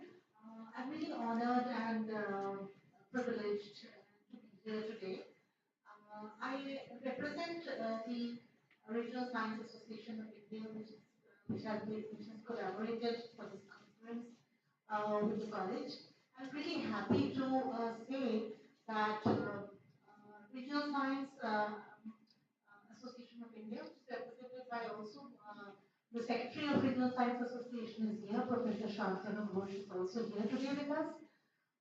We, on behalf of Regional Science Association, we would like to mention here that it has been really fruitful and really something of an honor actually to be collaborating with this organization, especially because of the theme which the college has selected for this conference. As you may well be aware that regional science is an interdisciplinary area of studies. It is an interdisciplinary social science perspective, which has economics, geography, and sociology, political science, and planning and development as its core theme. So this interdisciplinarity has been very, very well taken and well received across academic scholarship. If you look at international regional science, there has been a lot of influence of statistics, statistical methods, mathematical modeling, econometrics, etc. But we in India, we do focus a lot on human aspects of development in regional science. And this has been a rare opportunity for us to be associated with gender studies because I think Anisha was slightly wrong. I am not specialized in gender, but I have one erudite scholar, Dr. Chaudhrika Shen, who many of you will know. He has worked on gender and I have been a supervisor. And as a supervisor, I think I've learned every day a little bit more about gender studies from her actually.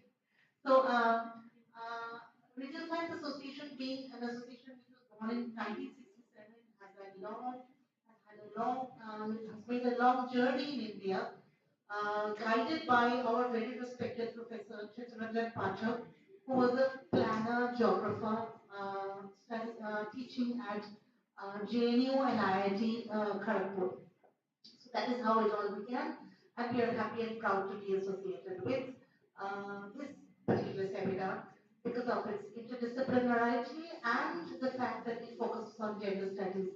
And like I think one of the most important things Dr. Colin Rudro pointed out about the movement. I think we must make this a movement.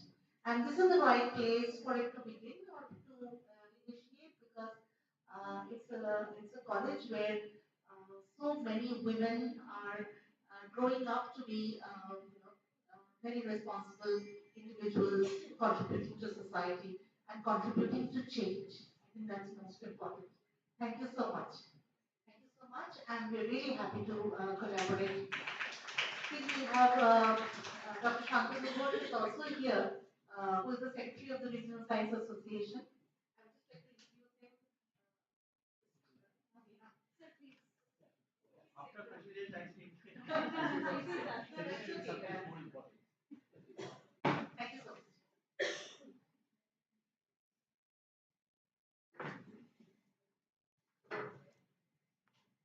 Good afternoon. We are privileged that we are collaborating with this Calcutta College. I met Anisha Madam, I think, a month or so ago. When she floated the idea, we immediately agreed. It was in the office of Professor Bhattopadhyay. And I cannot remember that whether we have collaborated with any college in recent. So I think in that sense it is a unique opportunity for us. And this college has a geography department and there's also other social science department. Incidentally, I think around 7 or 8 years ago, I came here to deliver some lectures to the students of economics. So this college has a geography department, economics, and other department, interdisciplinary social science department. So I think we can think of a long-run association. It is just a beginning. And I would be happy if the students of this college, especially the geographers, they join in our programs.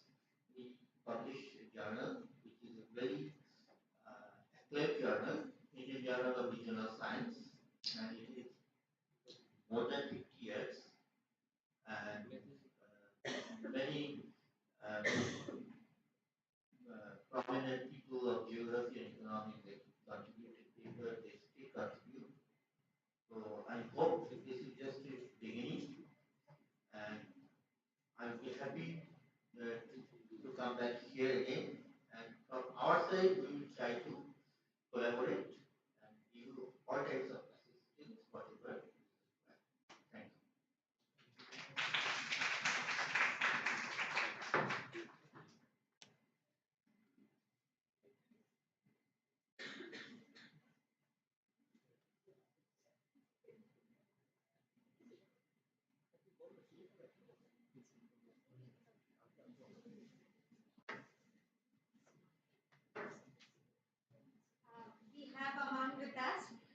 very literate academic person we have, Professor Joyanta Bandyopadhyay.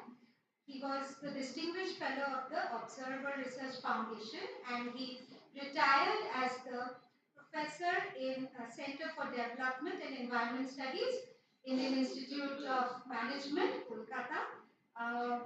He's also associated with the International Union for Conservation of Nature, IUCN New Delhi, and he was with a number of water diplomacy programs of India and abroad.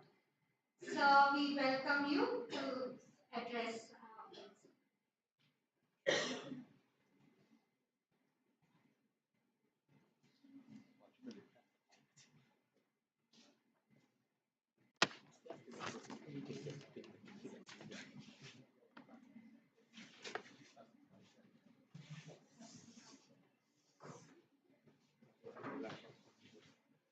Very good afternoon to all of you.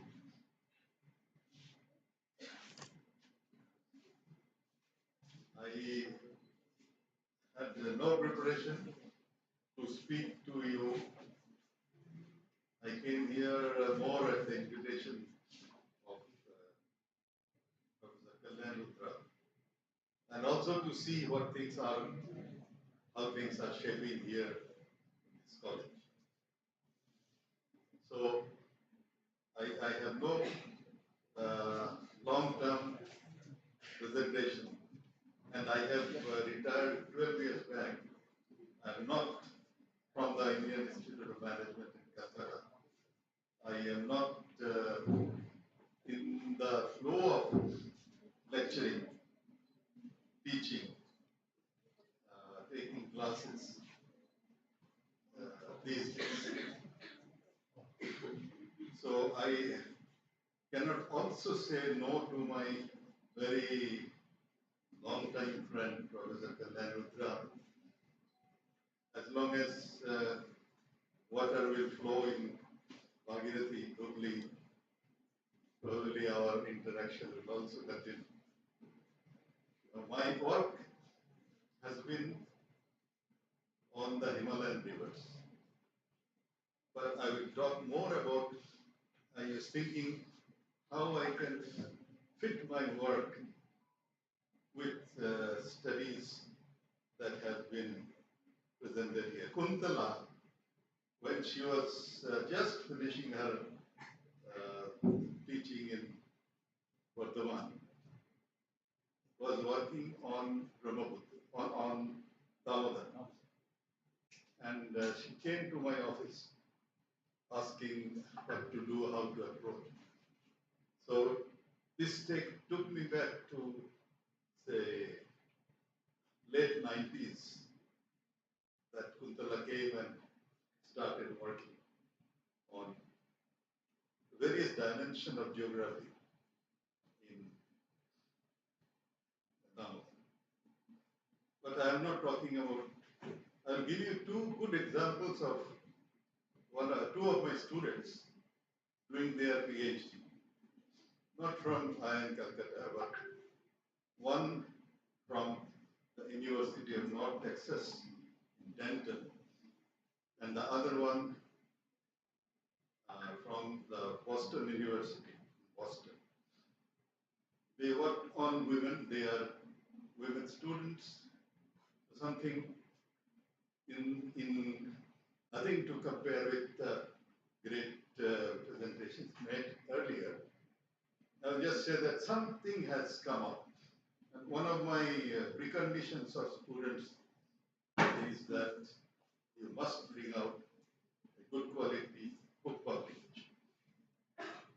Now, the first student that I'm talking of worked on two tremendously sort of popular, but not person of Indian origin, who came and worked with Gandhi. And the two names are Sallaban and Mirabai. And my suggestion to my student, Vidisha Malik, is that you should not jump into raising questions and you should never jump into answering them too quickly. This is, all my students have followed this. Now, here are two women who have been very successful in what?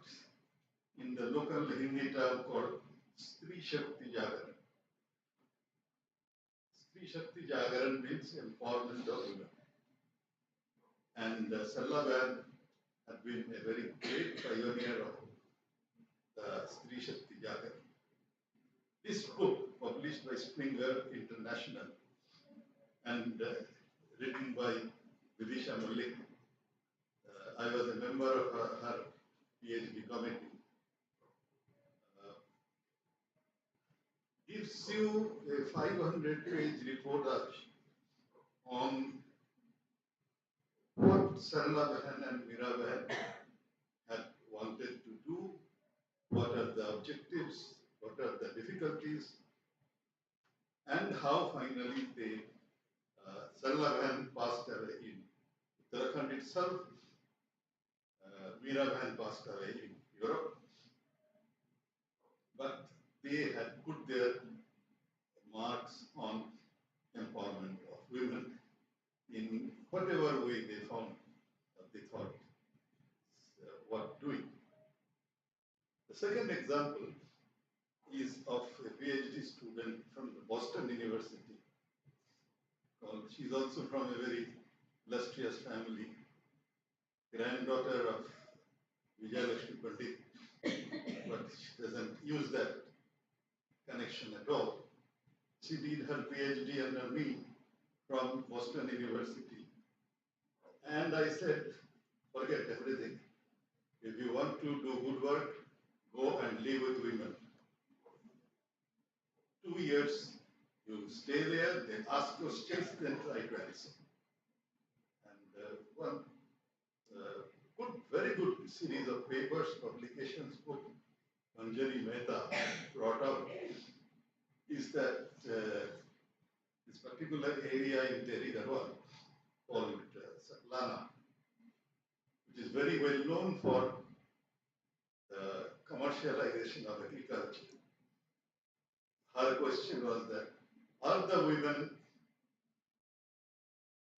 taking full part in commercialization of agriculture or not? Her publications, research publications are all there. And her PhD thesis also is there, Boston University. You can always read that. So this is my most sort of half-hearted ad hoc presentation, just to honor the request from Professor Kalyanudra. And if it had been on Himalayan rivers, I would have gone 2 hours without problem. But at the moment, I think I can stop here. Thank you for your kind attention. Next time we shall invite you and give you a 2-hour slot to speak on Himalaya now. No problem.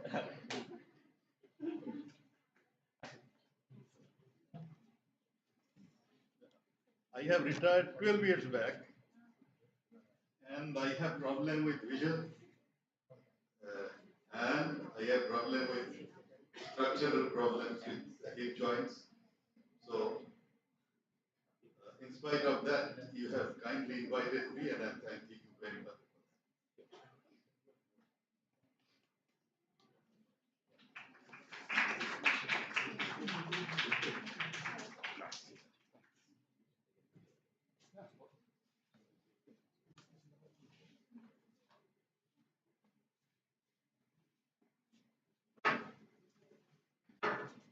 Thank you so much, sir. We are very lucky to have you today. Sir, we would like to felicitate you. Dr. Payal Patrashi is to the honors.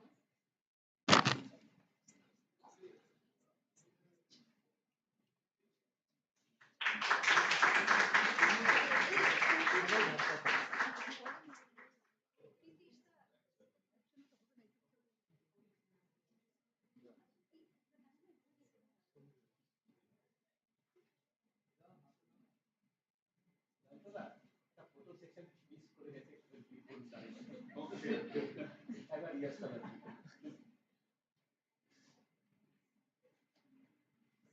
Thank you. So finally, we come to the end of this session, which will be formally concluded by the vote of thanks by our IQAC coordinator, Dr. Deepa Ghosh. Please, ma'am.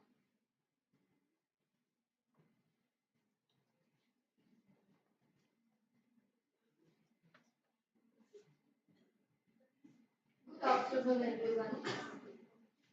So we have come to the end of this inaugural session of the two-day international conference on gender and societies, multidimensional perspectives and changing patterns, organized by the Department of Geography, Education, History and Philosophy with IQAC in collaboration with the Regional Science Association.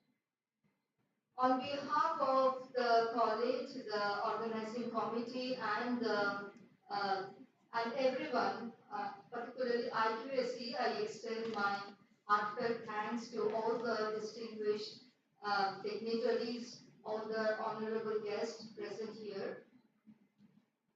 Today, we are really honored to have with us our Honorable Vice Chancellor of West Bengal State University, Professor Rajkumar Kothari, as our guest of honor. Thank you, sir, for accepting our invitation. Your thoughts have truly inspired us. My sincere thanks goes to the chief patron of the conference, Dr. Kollan Rudra, sir, chairman of West Bengal Pollution Control Board and the president of our governing body, for his continuous support in all the activities of the college. We are really thankful to you, sir. We are honored today to have with us Professor Geraldine Forbes, Distinguished Teaching Professor Emeritus, Department of History, State University of New York, Oswego, USA. Thank you, madam, for accepting our invitation and also giving us the opportunity to listen to you, listen to your thoughts regarding gender. We are really privileged to have ideas, to listen to your ideas about patriarchy, gender, and agency. Our sincere thanks goes to Professor Kuntala Lahiri Datta, Professor Resource Environment and Development Group, Crawford School of Public Policy, ANU College of Asia and Pacific, Australia, for accepting our invitation and delivering the special lecture. Thank you, madam.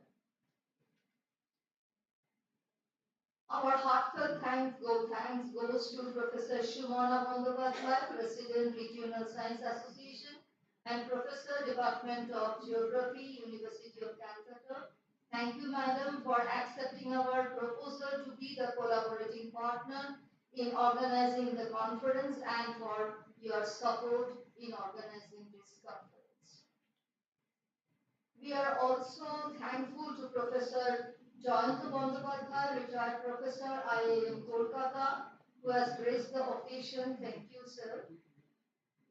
In the forthcoming sessions of today and tomorrow, we will be enriched by some of the lectures by different distinguished guest speakers. We extend our thanks to Dr. Aparna Bandyopadhyay, Associate Professor, Department of History, Diamond Harbour Women University, Kolkata. Dr.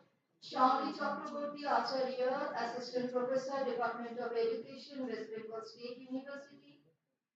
Dr. Sujatha Subramaniam, Postdoctoral Researcher, Center for Interdisciplinary Gender Studies, University of Innsbruck, Australia. Dr. Riddhi Chakraborty, FHEA, FRSPH, Lecturer, Public Health and Leadership, School of Allied Health and Social Care, Anglia Ruskin University, Chelmsford, UK. Professor Gopal Samanto, Professor, Department of Geography, University of Bardwan, Indian Visiting Fellow, CMSSMA, Paris, Trade University, Paris. Dr. Shantanu Ghosh, Professor of Economics, WBSES, Maulana Azad College, Kolkata. We are really thankful. We are looking forward for many interesting sessions where these distinguished speakers will talk on different issues on gender. We can get different ideas from different aspects of gender studies. We are also thankful to all the participants, teaching participants, research scholars, student participants also from different institutions. We are really thankful to the organizing committee, the advisory committee, where Dr. Kollan Rudra sir and our principal madam, Dr. Ujjunemi Mukhopadhyay, they are the chief patron and patron respectively. We are really thankful to our principal madam for her continuous support, cooperation, her leadership role in organizing this conference. We are really thankful to you, madam. We are also thankful to the members of the advisory committees, Dr. Panchali Mojumdar, Associate Professor, Department of Geography, Dr. Shoma Mundi, Associate Professor, Department of Education, Dr. Pinaki Sarkar, Assistant Professor, Department of Geography, Dr. Shoma Chakraborty, Assistant Professor, Department of Philosophy. We are thankful to the RSAI officials, Professor Shumana Bandyopadhyay, President, Professor M. Mallikarjun, Vice President, Professor Shantanu Ghosh, Secretary, Dr. Saptarshi Mitra, Joint Secretary.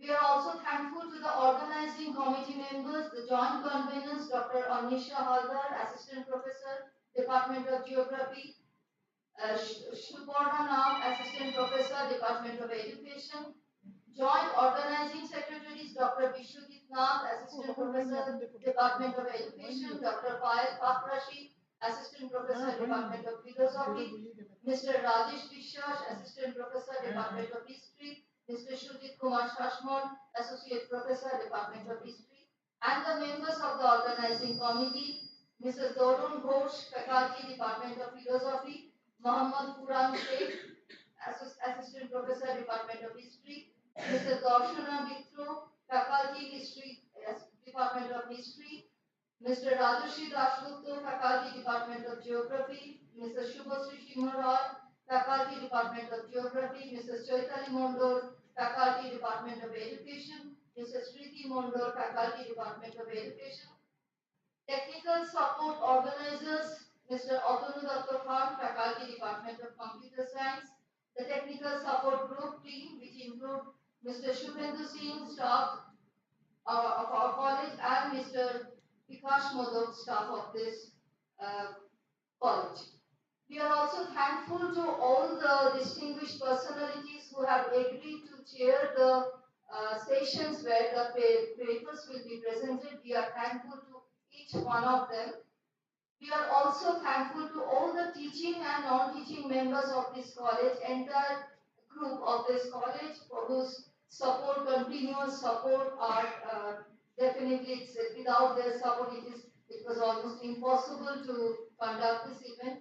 We are, lastly I should say, we are really thankful to the students of this college, particularly the volunteers, student volunteers who are working hard and who have worked hard for the last few days, probably a few months, maybe more than few days, to make this event successful. So I wish every success of this conference. We are all eagerly waiting and we are looking forward for some interesting sessions. Hope you will all enjoy and you will get enriched. Thank you.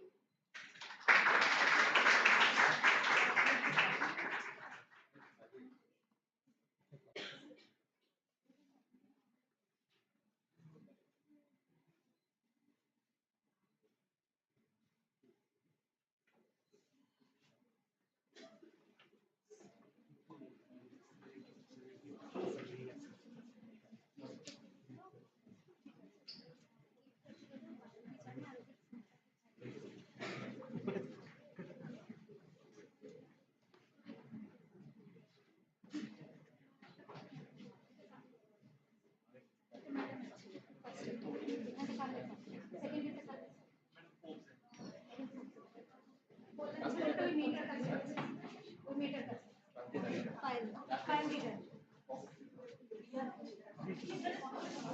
Okay, so we do not have much time for a tea break. So we are continuing with our next plenary session.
So we start our first plenary session.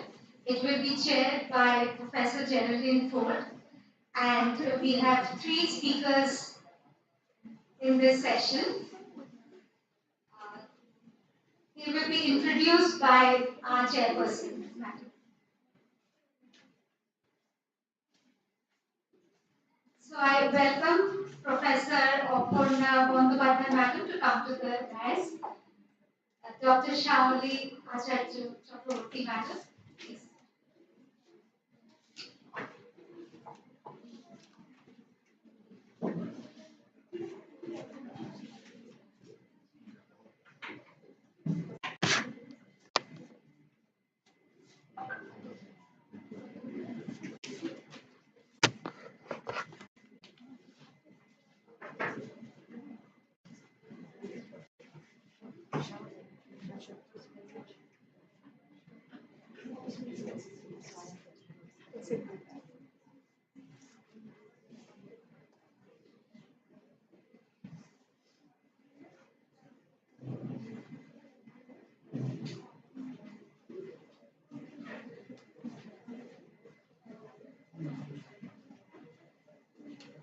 Good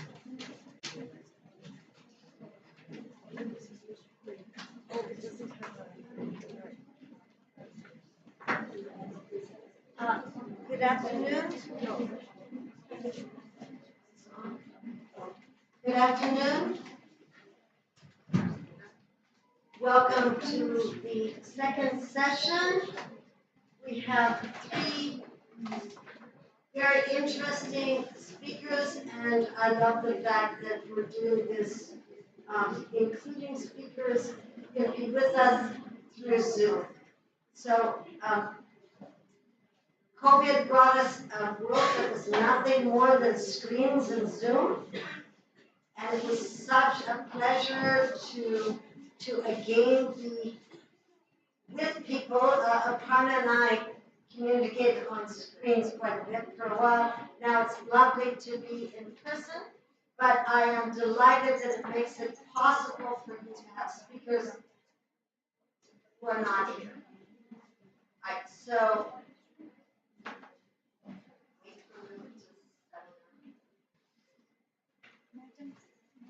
We say the bios, we felicitate them. We shall felicitate them after we say the bios. that's first you're going to do. We'll all introduce. Then you introduce them and then you just felicitate. So let me begin by just introducing our three speakers to who are in person. So Dr. Aparna Bandyopadhyay, who I think I've known for 10, 15 years or something. She is now an associate professor of history at Diamond Harbor Women's University. She has extensive teaching experience and actually is so prolific in terms of publishing that she just amazes me. She spends a great deal of work. And actually, those of you probably know that she has done so much in terms of promoting women's history in West Bengal. In areas of feminist historiography, colonial Bengal women's writings, and there are many topics I think that she's worked on. Of course, she's going to talk today about one of the subjects that she, I think, is a little infamous for now, and that is love during the colonial period. All right, so the second speaker is Dr. Shirali Chakrabarti Acharya, Assistant Professor, Department of Education, West Bengal State University. She has 15 years teaching experience, designing and developing curriculum. She began her career in 2006 as a lecturer in Calcutta Teachers College Training Program in 24 Parganas. She joined West Bengal State University in 2019. Just time to have COVID, right? Just time to be absent. All right. So I think it's very exciting because she has numerous publications in journals of national and international repute on subjects like digital learning, emotional well-being, environmental initiatives, and menstrual health. Significant contributions in the field of emotional intelligence, achievement motivation, and parental involvement. She has been recipient of multiple awards, including the research grant by the National Commission of Women, for a webinar on women at the workplace and the question of gender equality. She's leading critical projects on e-learning and global trends in school education, and she's going to talk today about gender-specific indicators of SDG 4 and 5 from a gender perspective. So our third speaker will be on Zoom. Sujata Subramaniam, a lecturer in the Department of Women's Gender and Sexuality Studies. Her research studies are in juvenile justice system of India, arguing that the juvenile justice system is a carceral system that upholds and maintains rabbinical patriarchy by policing and regulating girls from working class, oppressed castes, and religious minorities.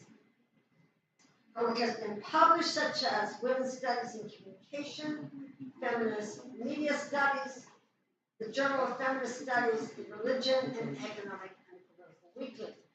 Dr. Subramaniam is also a collaborator with Detention Solidarity, an online space to critically engage with the structures and experiences of detention that constitute the carceral state in India. We have three really fabulous speakers. I'm really honored to chair this panel. So now they'll be felicitated.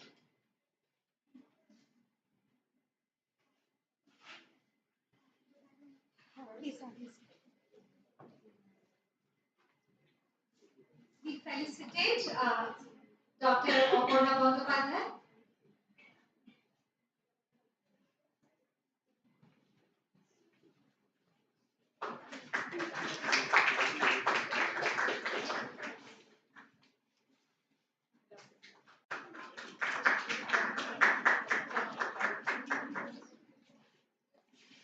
We again felicitate Dr. Shamli Chakraborty Acharya. We would like to say these gifts were made by these students who are presenting to you. So it's for love from East Calcutta Girls College.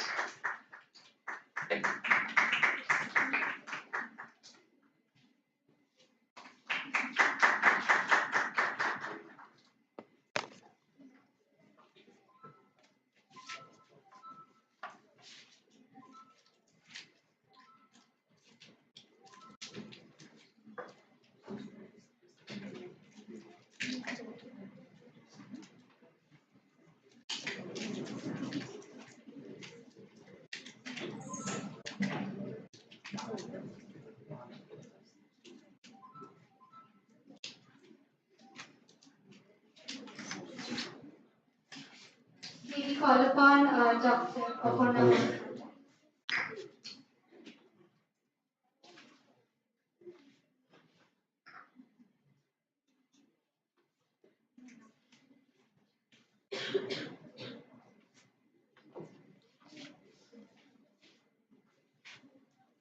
Thank you. So my working or Thank you, Anisha, and thank you, Jerry, for that heartwarming introduction. I really don't deserve the nice words that you showered on me. But let me add that I have co-edited with Bhashwati Chatterjee a script for Professor Geraldine Forbes. It is titled Her Story: Essays on Women's History in honor of Professor Geraldine Forbes. This book has been published by Sampar and it hit the market in 2022. Right. So I cannot really express the kind of feeling that I have for Sampar. We all call her Jerry, our dear Jerry. We love this Jerry. And she has this electrifying smile, which is more valuable than anything else. $1 million smile. So, and of course, I heartily thank Principal of East Calcutta Girls College, Dr. Ujjoyini Mukhopadhyay, and I thank all the teachers of this esteemed institution. There are some whom I know personally for years. Dorshana has been my MPhil student. Dorshana, she teaches in the Department of History here. She has been my MPhil student. I know Panchalidi of the Geography Department. Panchalidi was my senior at Presidency College. And of course, I know Rajesh.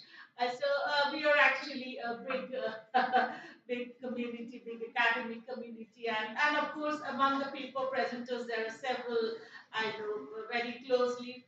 So thanks once again, and thank you organizers for giving me the opportunity to present my paper in a session which has been chaired by Professor Geraldine Forbes. This is really a rare opportunity. This is great. I'm overwhelmed. And of course, I'll be talking on something which has made me infamous. I'll be talking on love. And love, and for the purpose of this paper, I've decided to focus on intercommunity love, love across faith, perspectives from Bengal, but I have not limited myself to colonial Bengal. I'll be moving into the post-colonial context as well, and also the contemporary. I will try to delve into the contemporary scenario as well. Love, we commonly believe, is an emotional experience that soars above the mundane and transcends all socially engineered hierarchies. Now, let me clarify at the outset that for the purpose of this lecture, I'm using the word love to allude to premarital romantic intimacy between a heterosexual couple that is expected to lead to a socially and legally recognized union in the form of marriage or otherwise. Music, cinema, and literature tend to glorify such intimacy. Feminist research has pointed out, however, that heterosexual love is deeply ingrained within patriarchal structures. Love is often an instrument deployed for the oppression and persecution of women. Love, in fact, is a heavily gendered experience. In traditional Hindu society, premarital love was not an acceptable proposition. Marriages were expected to be arranged by guardians, and such marriages were expected to be within caste, that is, according to the principle of caste endogamy, and also in a different gotra. This is the principle of gotra exogamy. And this testified to a collusion between caste and patriarchy. Even if marriages of one's choice were grudgingly approved, these had to be in accordance with norms of caste endogamy and gotra exogamy. Marriage with a person of another community did not figure as a possibility. My own research on women in colonial Bengal reveals that the hegemony of these norms did not preclude the possibilities of marriage across caste or community. Some women and men defied these norms and were punished for their transgressions. The obsessive celebration of norms and the transgression of norms were, in fact, intricately intertwined processes. Women who loved or married outside their caste or community suffered familial boycott, social ostracism, verbal and physical abuse, often leading them to death or forcing them to commit suicide. Men too suffer such penalties to some extent, but they could always go back to their families and marry other women of their guardian's choice. Whereas in case of women, the displacement from family and society was mostly irreversible. Often choice and love were denied, and the woman was seen as a passive victim who was duped by pretensions of love by a man of another caste or community. Such narratives of victimization and deception were especially rampant when a Hindu woman was in a relationship with a Muslim man. This scenario evidently has not changed much. Matrimonial advertisements bear testimony to the persisting stranglehold of norms of caste endogamy. In a recent survey I conducted, most of my women respondents, who were all highly educated and employed, stated that they preferred to marry within the same caste and community, and if they had to marry beyond their caste or community, they needed the consent, the approval of their guardians. I mean, they could not marry without the consent of guardians. Most of them said so. Marriage of a Hindu woman with a Muslim man is still considered an unwelcome proposition. A woman's body is considered the repository of the community's honor, and even a consensual, emotional, and sexual relationship with a man of the Muslim community is considered a grave loss of community honor. Moreover, the agency and choice of Hindu women who is in love with a Muslim man continues to be vehemently denied. My paper will focus on intercommunity love and the continuity and the change that underpin its trajectory since colonial times. I will show how the state, community, and patriarchy collude to control, discipline, and punish Hindu women who dare to love across the community divide. And moreover, her agency is denied. Her ability to assert her choice and assume control over her own life is also denied. Uh, I will also highlight the struggles of lovers who have fought a thousand odds to to legitimately unite and unite with their lovers and who have lived a happy, fulfilling conjugal life. In recent times, as we all know, love jihad has become an integral element in right wing propaganda. Love jihad is an alleged activity under which Muslim men reportedly target young girls belonging to non Muslim communities for conversion to Islam by pretensions of love. A non Muslim woman's emotion is allegedly exploited for the purpose of religious conversion and the consequent emasculation of her community. Love is denied, the woman's role is projected as passive, her vulnerability is magnified, and elopements and marriages between a Hindu woman and a Muslim man, a Hindu or a woman of any other, mostly Hindu women I'm talking about, and a Muslim man are perceived as motivated, planned, and conspiratorial ventures. The concept of love jihad supposedly surfaced in India in 2009 with claims of widespread conversions in Kerala and Mangalore. Love jihad, it was alleged, subsequently spread throughout the country and beyond into Pakistan, the United Kingdom, and elsewhere. Love jihad has been a cause of concern for various Hindu organizations in recent times. Okay. Now, interfaith love was a common occurrence since medieval times. History recorded it and legend celebrated it. Very often, the line of distinction between legend and history became blurred. Alauddin Khilji's longing for the Rajput king Padmini was more fantasy than fact.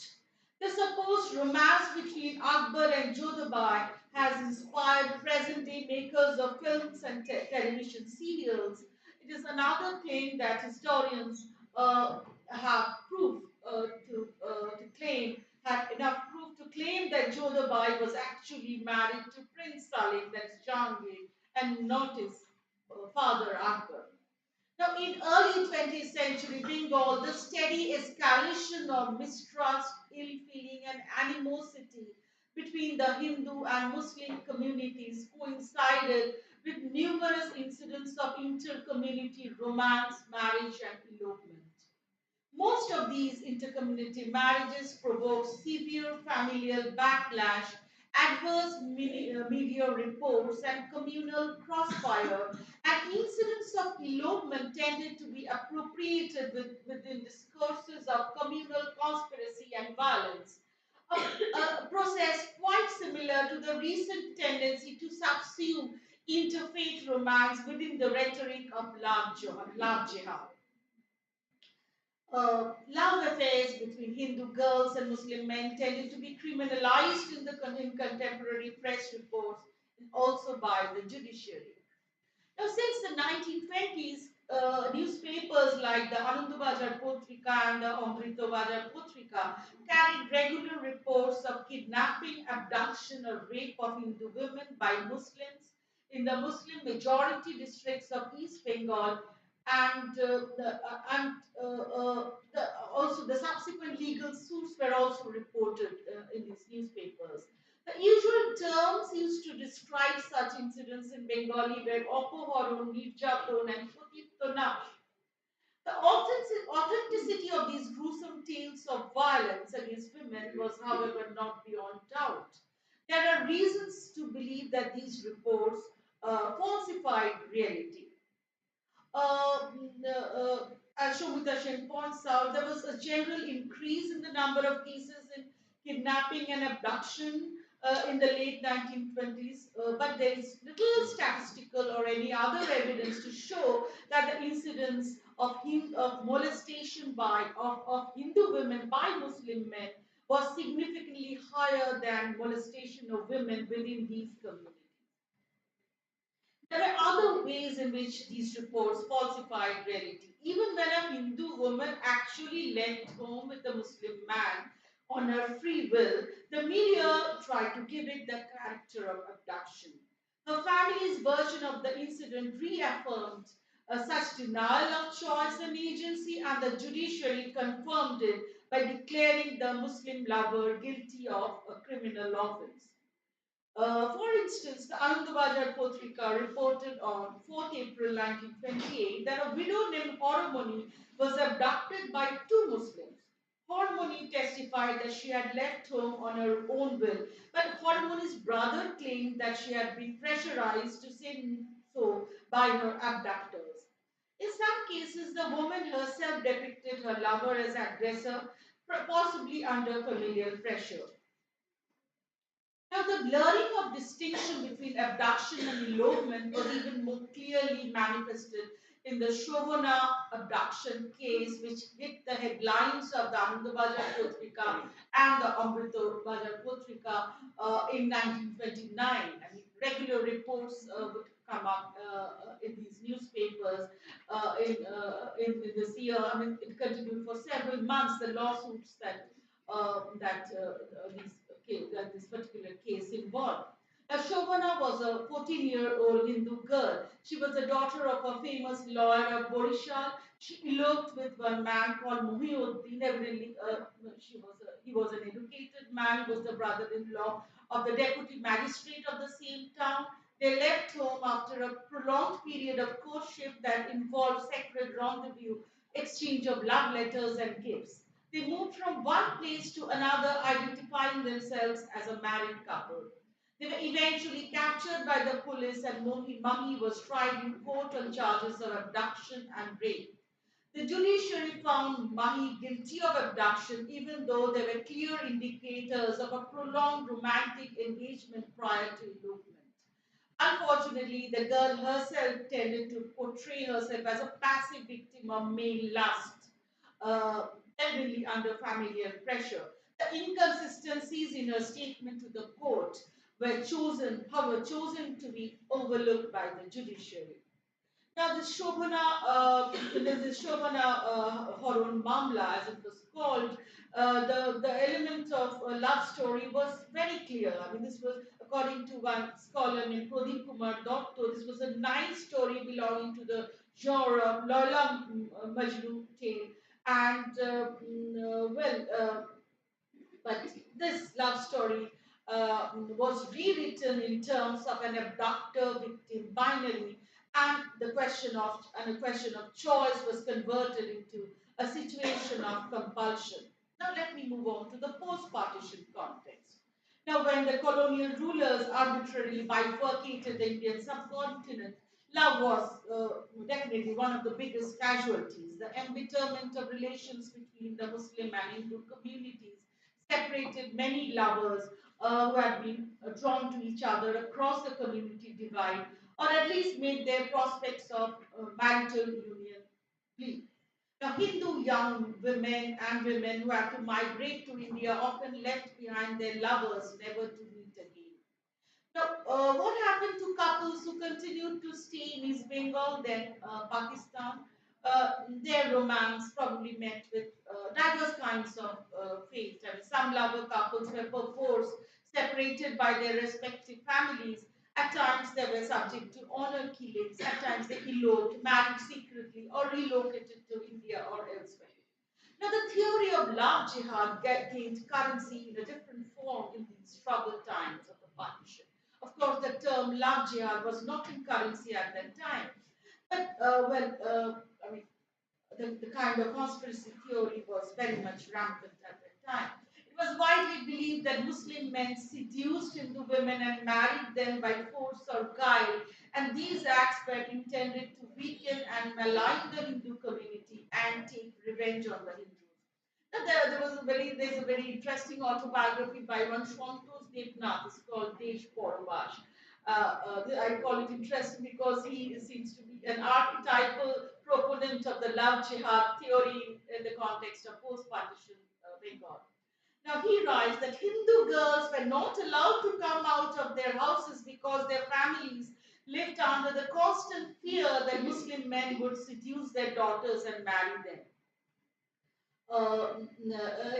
He observes the number of forced interfaith marriages was quite alarming. It was a matter of pride for Muslim men to marry Hindu girls by force.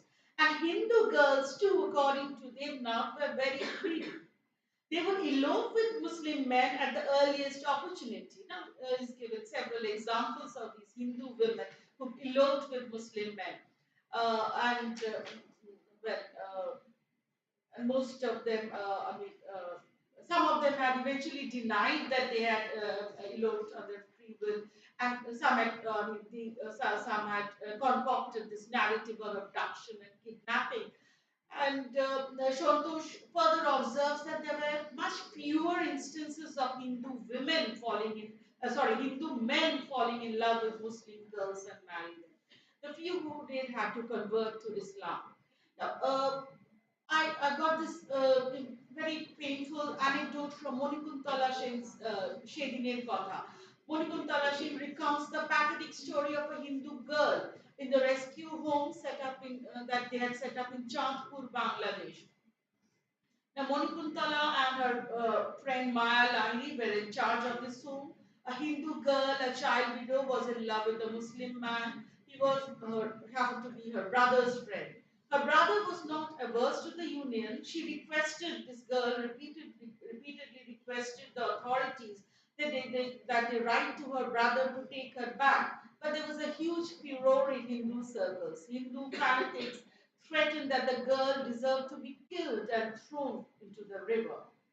Now, while love across faith thus became politicized and triggered immense hatred in the colonial and post-colonial context, we should not also forget the success stories and stories of love and marriages between Hindu women and Muslim men executed in face of 1,000 odds. For instance, Nojrul Islam married Ashalata Sen or Pramila Sen in 1924. Then we have Shanti Das, a Gandhian activist who married Humayun Kabir. Oruna Gangopadhyay married Asaf Ali. Okay. Now, in the 1950s, Gauri Datta married the celebrated professor of philosophy of Vishwabharati, Abu Said Ayub. Okay. And of course, all these marriages did not happen very smoothly. I mean, at times, the entire bride's family, they severed all connection with the bride. And in case of Nojrul's wife Ashalata, only her mother, Ashalata's mother, stood by her and Nojrul. But the others, they were very strongly opposed to the marriage. And Gauri Datta's father was a philosophy professor himself, and he severed all connection with his daughter, and of course, did not accept his son-in-law. But these women, they had this guts, they had this grit, this determination to live the life the kind of life they wanted to live, to live the life with the person they loved. Okay. Now, I had in my original paper briefly discussed the representation of inter-community romance and fiction, but I think I'll not go into it. Now, in recent years, the aggressive proponents of the theory of love jihad claim that Muslim women dupe Hindu women. They close their eyes on the fact that many Muslim women too choose to marry Hindu women. Now, love is Hindu, love is denied, love is punished, and men are equally punished as women are. A case in point is the mysterious death of Rizwanur Rahman, days after his marriage to Priyanka Todi. A lovers defying socially engineered barriers continue to be haunted by the specter of honor killings, and men in love are not spared the rod either.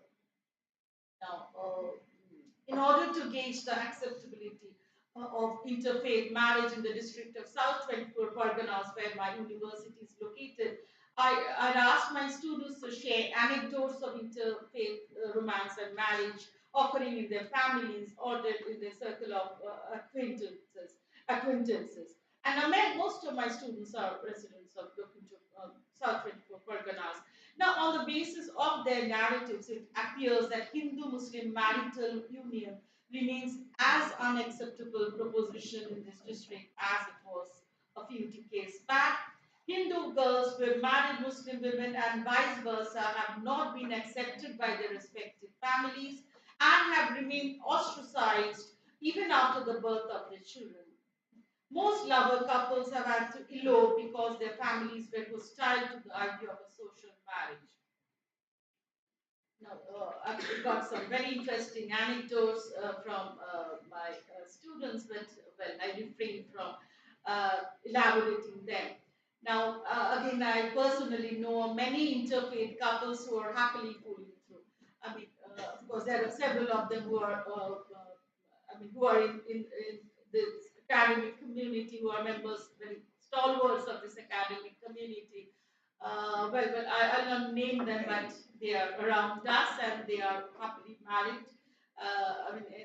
Religion is not a barrier to them. Now, and of course, I re-emphasize that it's just not Hindu women who marry, who are duped or say who are forced into marriages by Muslim men, but Muslim women too tend to marry Hindu women, and of course, there has been problems of acceptance initially and even hostility, but relationships have straightened eventually. The general scenario does not look bright, of course. Romance between a Hindu and Muslim remains as fraught with tension as in earlier times. The journey of these lover couples is full of risks and is haunted by the specter of social ostracism and violence. However, I believe that love will triumph. It is bound to. Love will triumph above all socially engineered all human barriers created by human beings, caste, community, race, etc., etc. So I end with a positive note, though the picture is not really very positive. Thank you.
PDF open করব না এমনি PDF পেয়ে আছে কি পাওয়ার পয়েন্টে? হ্যাঁ PDF আছে সবই আছে পাওয়ার পয়েন্টে এটা পিডিএফ শো করছে এটা নাকি এই এই আইকনটা পাওয়ার পয়েন্ট এটা পাওয়ার পয়েন্ট হ্যাঁ পাওয়ার পয়েন্টেই করি দরকার নেই ফুল স্ক্রিন হবে না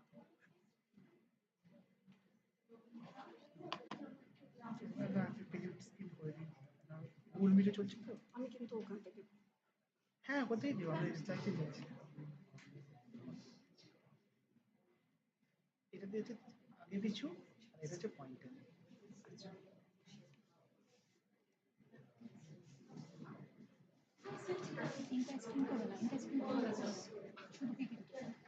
একই ব্যাপার, দেখা যাবে দেখা যাবে দেখা যাবে। না এখানে গুগলে দেখা যাবে, এখানে থাকবে এরকম, কিছু করার নেই। ঠিক আছে,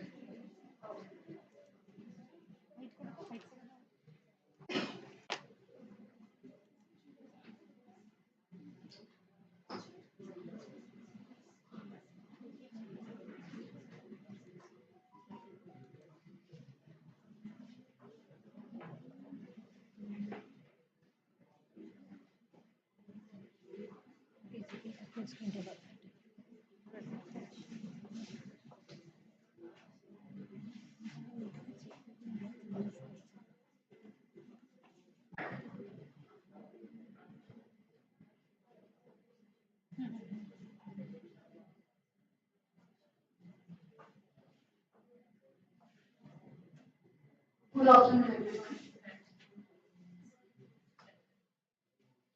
So I'm here in this wonderful occasion of two-day international conference on gendered societies, multidimensional perspectives and changing patterns, organized by 4 departments of this college in collaboration with IQAC and in collaboration with Regional Science Association.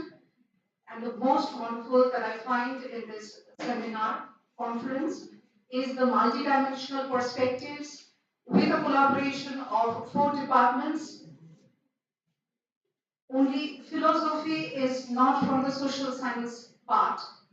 Rest, geography, education, and history, all these 3 departments belong to the social science stream. It's really an honor to find myself, let's go back a few days, where I find myself in the brochure being placed with the most famous and most honored, eminent gender educationist, Professor Geraldine Forbes. I'm privileged and honored, and I would like to place my heartfelt thanks to the organizers to give me this opportunity and for such a great honor. And the second matter of honor happened just a few minutes back when I found myself introduced by herself, Professor Forbes. It's really a great honor. It's a great day for me and a memorable day that I will cherish in my lifetime. Because when I was about to come here, I was saying from my department that you are really privileged that you will sit in the same row with Forbes, and this is my extra privilege to get myself introduced by her. Thank you so much, organizers. And since I'm present here, I find the lectures, the expertise from the history department, from the geography department. Until now, I didn't listen to any expertise from the education department. So in that case, I think I'm the first here to speak on behalf of the discipline education. In that case, I would like to introduce my topic a little bit before the most limited, serious, yet engaged and submerged audience I have ever found in my last seminars or conferences where I presented. Thank you, audience, for your wonderful concentration and patience. So, before going straight to my discussion, I would like to introduce the terms that has been placed in the title itself. The title goes like gender-specific indicators of SDG 4 and 5 from a gender lens perspective. So one by one, I would like to explain the gender-specific indicators of SDG 4 and 5. SDG refers to Sustainable Development Goals, coined by UNESCO. It's actually a policy document where we find 17 Sustainable Development Goals. There are gender-specific indicators in the sense all the 17 goals are again divided in many indicators, but all the indicators do not necessarily refer to the gender perspective. And not necessarily all the goals are having gender specific indicators.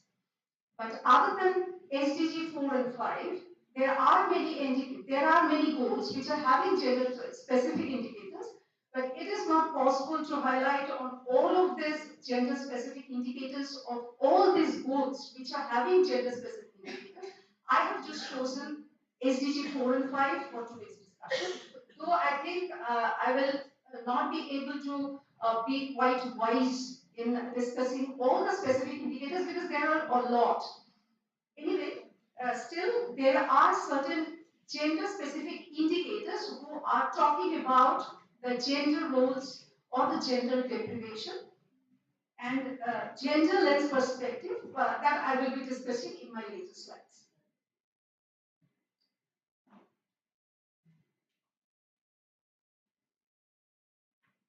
Let me move on to my next slide.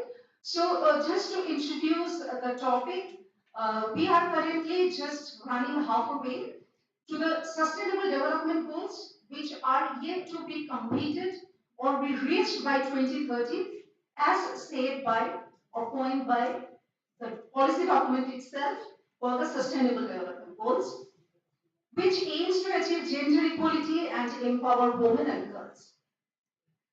To address the deprivation of girls and women, gender-specific indicators, they need to be analyzed. This is just in a nutshell that gender-specific indicators need to be analyzed from the perspectives of gender, and it has been said in the earlier lectures or expertise that gender doesn't necessarily mean speaking from the perspective of women or girls. Rather, it is a broad perspective, broad term, which actually addresses including everyone, women, men, girls, boys, everyone. And failure to scale up and invest in gender equality, that could place this 2030 agenda in peril, though I said that there are many indicators which doesn't or really address to the gender issues, but as human beings are the only workforce to make all these sustainable development goals into reality. So the gender perspective is very important. Unless and until the gender perspective is reached or addressed, who will be taking the action to make all these goals a reality? Therefore, the gender specific indicators, they always demand some special attention.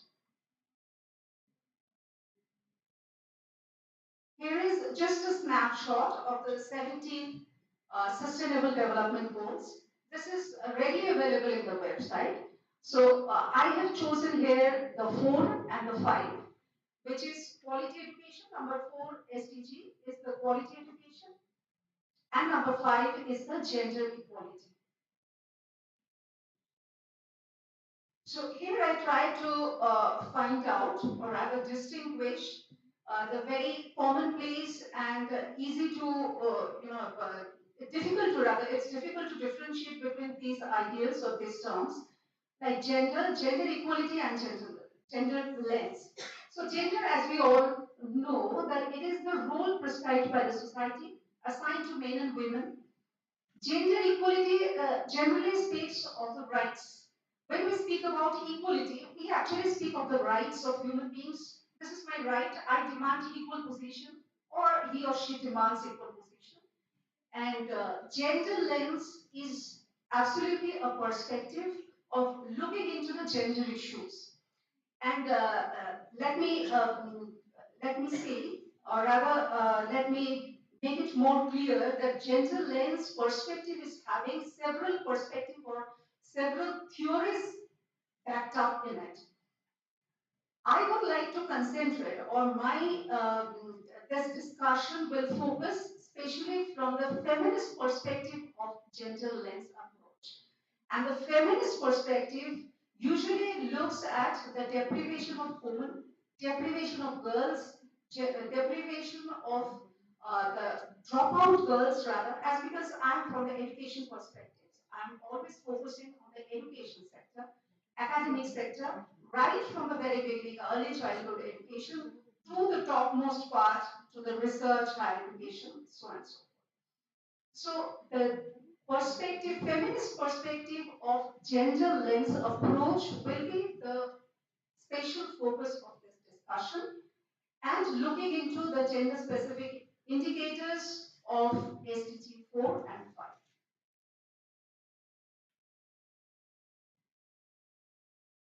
So number 4, sustainable development goal number 4 is the quality education. So here is a snapshot taken from a document published by UNESCO. The references has been given in the last slide. So it says that parity is not equal to universality. Could I have this laptop a little closer to me?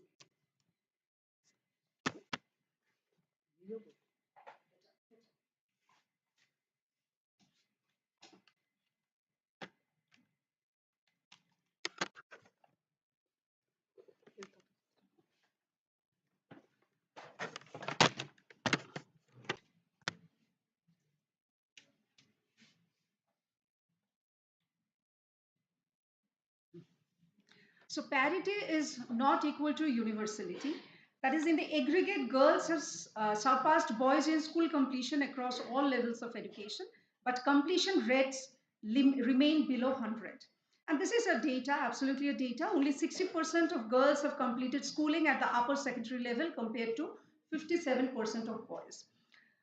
So universality here stands for the achievement, or rather the enrollment and full completion of education.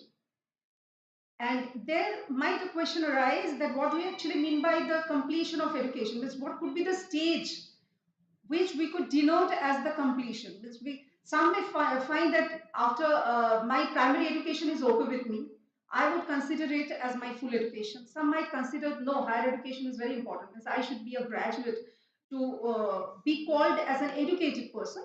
So universality is a different thing.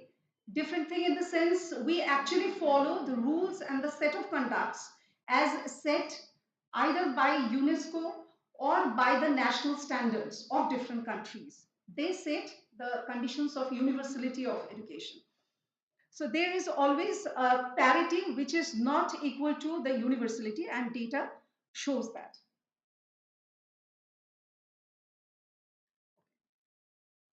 I should not bore you by reading all these indicators one by one. Rather, this is for the reference that all these are several indicators that has been there in under goal 4, SDG 4, and the goal 4 itself says that ensure inclusive and equitable quality education and promote lifelong learning opportunities for all.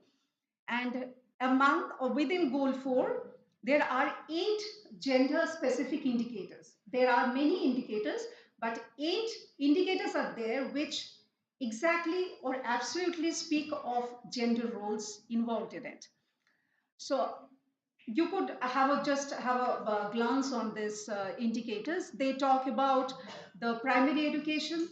They have set standards of higher education, primary education, and they have certain levels, proficiency in reading and mathematics by sex, proportion of children aged between 24 to 59 months who are developmentally on track in health, learning, and psychosocial well-being, and all these things.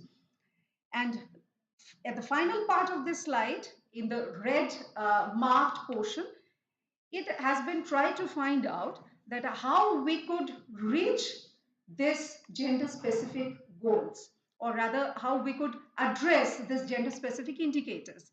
So it requires addressing the legal, social, and financial barriers to education for girls and lifelong learning for women at large. So here comes another term, which is a very well-known term, but it is confusing. Confusing in the sense most of us don't delve deeply into the definition of lifelong learning, though it is a very well-known word for us. So lifelong learning is a learning, of course. As we know that learning, we learn throughout our whole of the life, throughout our uh, period means until our death. So life, then what is so different about lifelong learning? Why it is so differently mentioned, differently said? So lifelong learning is the first differentiation between lifelong learning and formal education is their lifelong learning is absolutely informal. And another confusion arises whether all the aspects of lifelong learning is informal or there are certain formal parts in it. Of course, lifelong learning has formal, means lifelong learning could be formal, lifelong learning could be informal, it could be non-formal as well. So it is a process and also it includes the vocational education. Vocational education is the skill development education by which usually we look at the job market or prepare our students for the upcoming market, job market. And here is an example given, like in Bangladesh, the female secondary school stipend program has had a significant impact resulting in 2.5 additional years of schooling.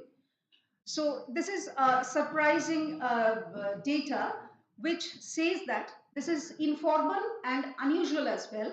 And Bangladesh has did it, that the female secondary school stipend program, which was extended for more years of schooling, which is unusual. Means we cannot expect the dropout girls or the girls who are slow learners. And I would like to again mention that as because I'm speaking from the feminist lens perspective, I'm focusing only on women and girls. So here in our context, we cannot expect that the women who have or the girls who have dropped out in the mid of their academic career would again join the school or would be meant to join the school and they will continue after their madhyamik in the as called according to the West Bengal board or rather CBSE ICSE. After completion of their 10th standard, they will again continue their studies for 2.5 more years. So this is something unusual thing that has been done by Bangladesh and they have got stunning results. Stunning results in the sense they have, it has proved to be better for the empowerment, for the literacy of the women and girls in that country.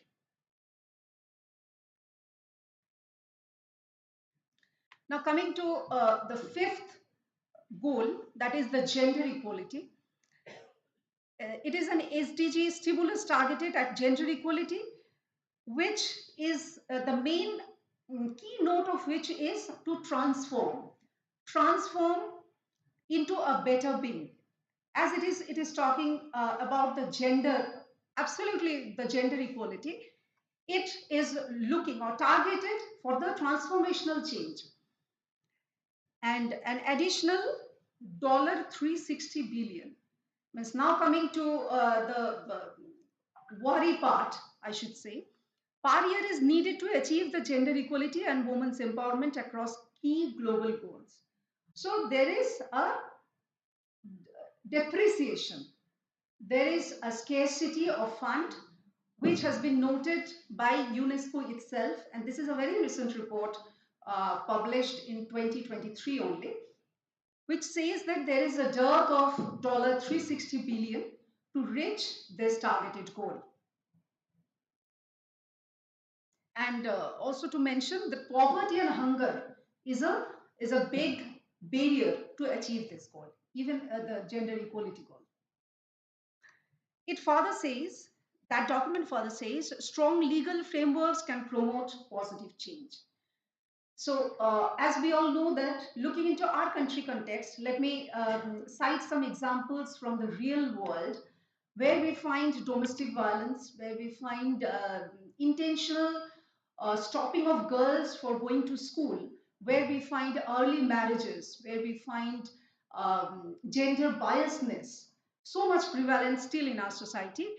A strong legal framework could promote a positive change, as because and also we could cite the example of European countries.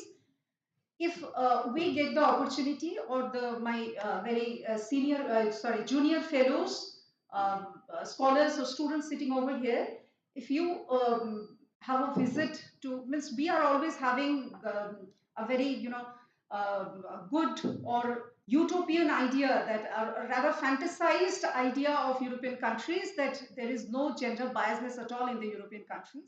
But this is absolutely a false notion to mention, and Professor is sitting just in front of me.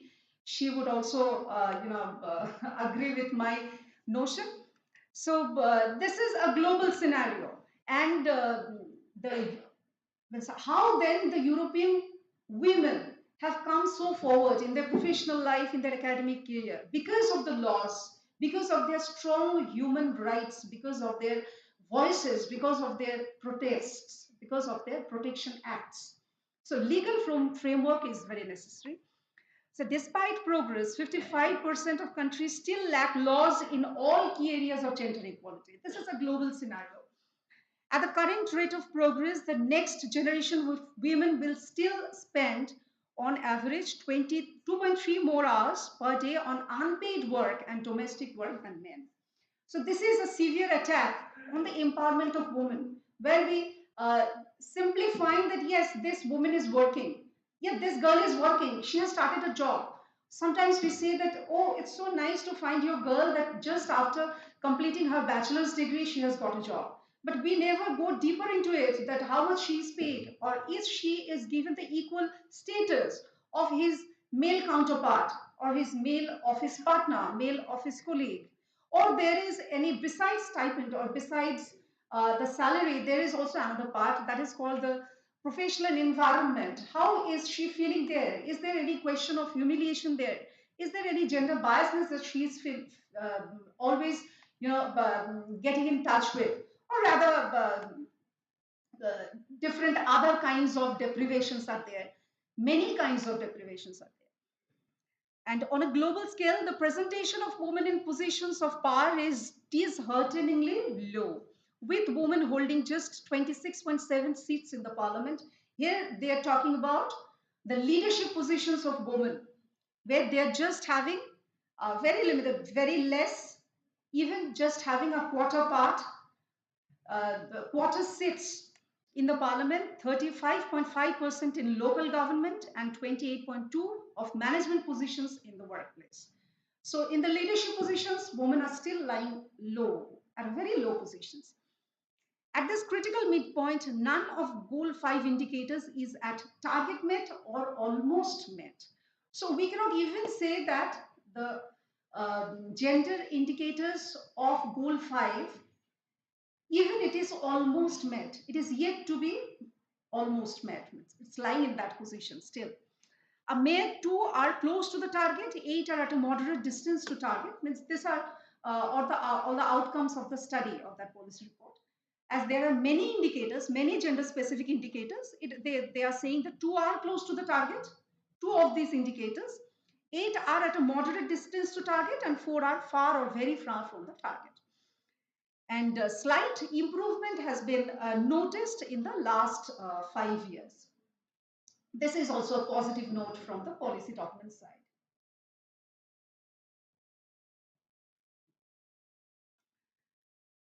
So here are again the different gender specific indicators of goal 5 are mentioned, and in the red part they are talking about what we need to do, what should be the priority actions from the part of the organizations, from the part of the national policies, from the part of the national policy implementation perspective to reach these gender specific goals.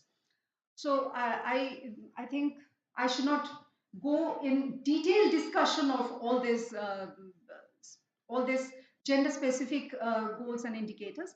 Rather, just in a very nutshell, the first one, 5.1.1, it needs to be addressed through laws, promotion of laws, and that needs, of course, this is a very time consuming process, because amendment acts and they take a lot of time. Years after years could pass to pass one amendment act from the parliament.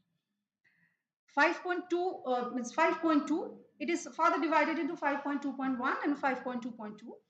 So here they are talking about the violence, harassment of women, and the abuse of women in all the forms they are talking about, and including online, is essential for gender equality. So um, combating this kind of violence it needs intervention from the policies, from the national perspectives, from the governments, and if we come to the micro level, all the organizations, as we are speaking specifically from the educational perspective, the academic institutions, even we know that the universities are having anti-ragging cell, sexual harassment cell, and these are now become mandatory to establish in different academic institutions just to address this kind of problems faced by the women at workplace and in while pursuing their academic careers.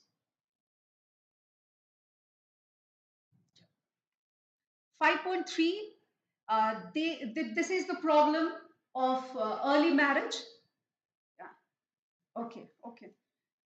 Let me skip these parts, these gender specific indicators, because I'm yet to reach to my final part, and that I feel little more important. So these are the different gender specific indicators which are readily available in different documents, policy documents in the UNESCO website. Let me skip this slides a little. And there are certain principles.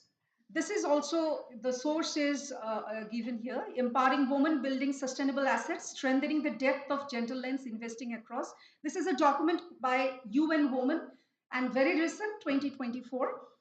So they have charted out certain principles, how to reach these goals. Means there should be certain principles on the basis of which you could work. So these are the certain principles, but the suggestions how to implement are yet to find there. So in my own way, let me go that part. In my own way, I have tried to design the way forward.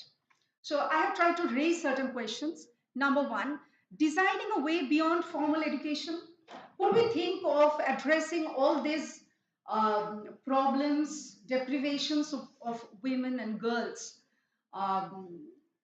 and meeting all the demands that has been placed in the gender specific indicators of goal 4 and 5 by going beyond or looking beyond to the formal education sector? Second is adult education equal to a second chance? Could adult education be a second chance? As because whenever we speak of women especially from the middle income and the low income countries, it is mostly accepted that they have not yet completed their schooling. In most of the cases, I'm not referring to any data here, but many data are readily available. So most of them, majority of them has dropped out themselves from the schooling. So women possess a major position in this respect, and the question of adult education comes here. Could adult education for them could prove to be a second chance for what? For their empowerment, for their enlightenment, to develop their self-efficacy. Because I found many people speaking on empowerment, and they especially mean empowerment equal to financial empowerment. But what we find, this is the reality, that financial empowerment is not the end. Rather, whether financial empowerment could lead to the development of self-esteem of women, I think that is even more important. Because let me say, for instance, a woman is, or a girl is earning, say, rupees 50,000 per month. Do she enjoys that freedom to spend that rupees 50,000 by her own, or her father, her husband, or her anyone, any male or might be female members even of her family? They forcefully take them away, take the money away or the amount away from them, or rather they demand a portion of it. Yeah, we deserve it. You cannot fully spend whatever you come across with. The kind of, so self-esteem is equally important. And here comes the question of education, because we find many women who are really they are having good income. If we go and see the unpaid, or rather I'm sorry, the unorganized sector, there are many women who are having a good income, good amount of income. But as because they don't have that minimum education, they don't have that development of self-esteem, and they don't have the power to spend their money by their own. Number three is lifelong. So here comes again the question of lifelong learning, which is already mentioned in goal 4 or 5. So why so much stress is given on lifelong learning? Because it is across settings, across the formal settings. It is across disciplines and content matter, as because we know that the curriculum of lifelong learning is not set at all. It's not like the curriculum framework set by the Madhyamik Parishad or Council, West Bengal Council of Secondary Education or Higher Secondary Education kind of thing. It keeps on changing, and it is absolutely set on the context, on the target group. Study here leads to work. This is absolutely caters, this adult lifelong education absolutely caters to the job market, which is very much different from the formal education that we usually get in our schools, colleges, and universities. And the flexibility in respect to time, flexibility in respect to age, flexibility in respect to content matter, everything. And across policy prepares for the job market, finally leads to empowerment. And this is the concluding part. This is not something new which has been spoken over here. It's I could rather find it wise to skip this slide again. And thank you so much. This is all what my submission for today. Thank you so much for your patient listening. And I would be extremely happy to address your questions.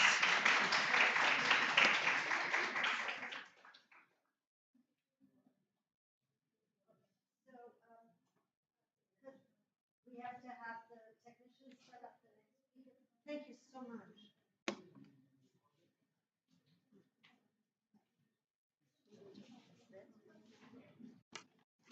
Thank you.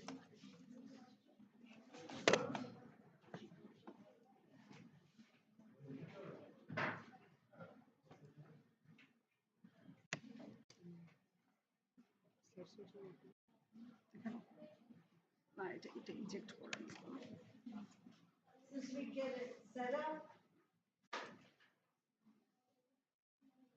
Dr. Subramaniam, is she on Zoom now?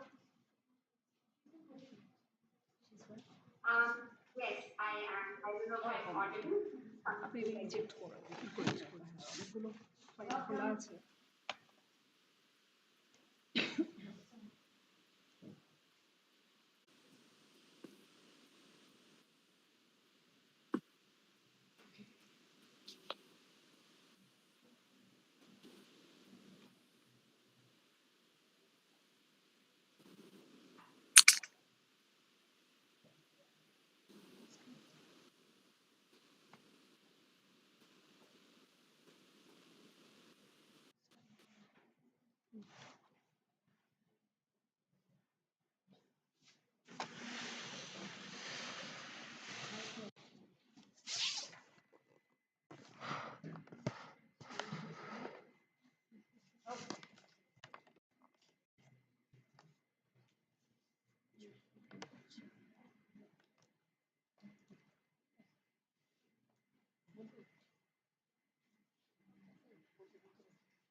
উনি আগে introduce করে দিয়েছেন। Hello, Dr. Subramaniam, can you hear us? Yes, I can hear you. Am I audible? Yes. Thank you. As we've given your introduction in the beginning, so Yes. could you please? Yes. Yeah. So I can start. Yes. So I'm Dr. Sujata Subramanian, and I really wish I could have been there and present in person speaking with all of you. But Many thanks to the conference organizers, including Dr. Chalder, for inviting me to speak as part of the conference, and also to Professor Geraldine Foote for chairing this session. I am going to be talking about researching Brahminical patriarchy and recognizing the intersections of caste and gender. And for that, I want to begin with a specific anecdote. And this took place when I was doing the research for my doctoral dissertation in August 2021. So in August 2021, a 9-year-old Dalit girl was raped and murdered by a priest in a crematorium in Delhi. The girl belonged to a family that lives in extreme poverty. Her parents make a living by begging. Following the incident, the family of the girl and the residents of the neighborhood protested on the streets of Delhi, where they were joined by anti-caste activists from the Dalit community. So at this time when this incident took place, like I mentioned, I was doing the research for my doctoral dissertation, which was looking at girls who are admitted to juvenile institutions. So I was doing my research in Delhi, and on this specific day, I went to this juvenile institution and I spoke to the staff of the institution. I spoke to one of the staff members and I asked her, what she understood of this incident, what was her response to the rape and murder of this young girl. And this is what she said. She said, "My work as part of the juvenile justice system is to ensure that all girls receive proper protection. I don't care if they are upper caste or lower caste. Within our institution, we never ask the caste of girls. I don't understand why some of these Dalit activists are bringing up the caste of the girl who was murdered. They're just using this issue to further their political agenda." Now, why am I starting with something as painful and violent as the rape and murder of a young girl? I want to highlight here specifically the response of the juvenile justice staff member I spoke to, who spoke about protecting all girls, right? And she spoke about not caring if whether the girl is upper caste or lower caste. And it is this point that I want us to keep in mind, and that I hope to unpack in my lecture today. The theme of this conference, as we all know, is gendered societies. And part of our task here as scholars, practitioners, policymakers, and students is to ask this question of what gender means. And I'm hopeful that over the next 2 days, we will investigate that gender is not merely about biology. It's not just about the experiences of women and girls or the binaries between man and woman. Because what I want to highlight and what I hope will come through in the 2 days of the conference is that even those of us who share the same gender identity do not experience gender in the same way. And when I say that, what I mean is that our other identities and social locations, whether it is our class, religion, disability, sexuality, and specifically caste identities, shape our experiences of gender. And it is this that I want to emphasize in my conversation with you on researching Brahminical patriarchy. I think you will find that a lot of what I'm about to share has a lot in common with Dr. Aparna Bandyopadhyay's presentation, where she also spoke about caste patriarchy. And I think this is, I think the fact that we are in conversation with each other and some of these points will get repeated is a good thing, given the large scale evasion and invisibilization of caste within even feminist spaces in India. So, like Dr. Ambedkar said, turn in any direction you like. Caste is the monster that crosses your path. I'm going to draw on Dr. Ambedkar, one of the greatest anti-caste theoreticians and leaders that our country has had, to speak a little about what the caste system is. I'm sure we're all familiar with this, but I think it bears repeating the ways in which caste manifests in our life. So Dr. Ambedkar said that caste is a permanent social relationship among these various groups to be observed, to be enforced at all times, in all places, for all purposes. Dr. Ambedkar said that to ensure the fixation of people in their respective castes and maintain hierarchies between them, the caste system discourages social relationships between people of different castes, and it bars free interchange between people of different castes and instead encourages exclusion and isolation between them. So part of how I understand caste in my work, Dr. Forbes mentioned that I am part of a collective that looks at institutions of detention and carcerality in India. So basically we study, for example, the prison system in India, we study the juvenile justice system in India. And part of my task as a researcher is to understand how caste shows up in these places, right? What does caste have to do with who gets imprisoned? What kind of sentences do they receive within the Indian judicial system? So to understand this particular bit, I found it really useful to think about how Dr. Ambedkar spoke about the caste system as a system based on laws, prohibition, and penalties. And this is something that we see even in the statistics around incarceration in India.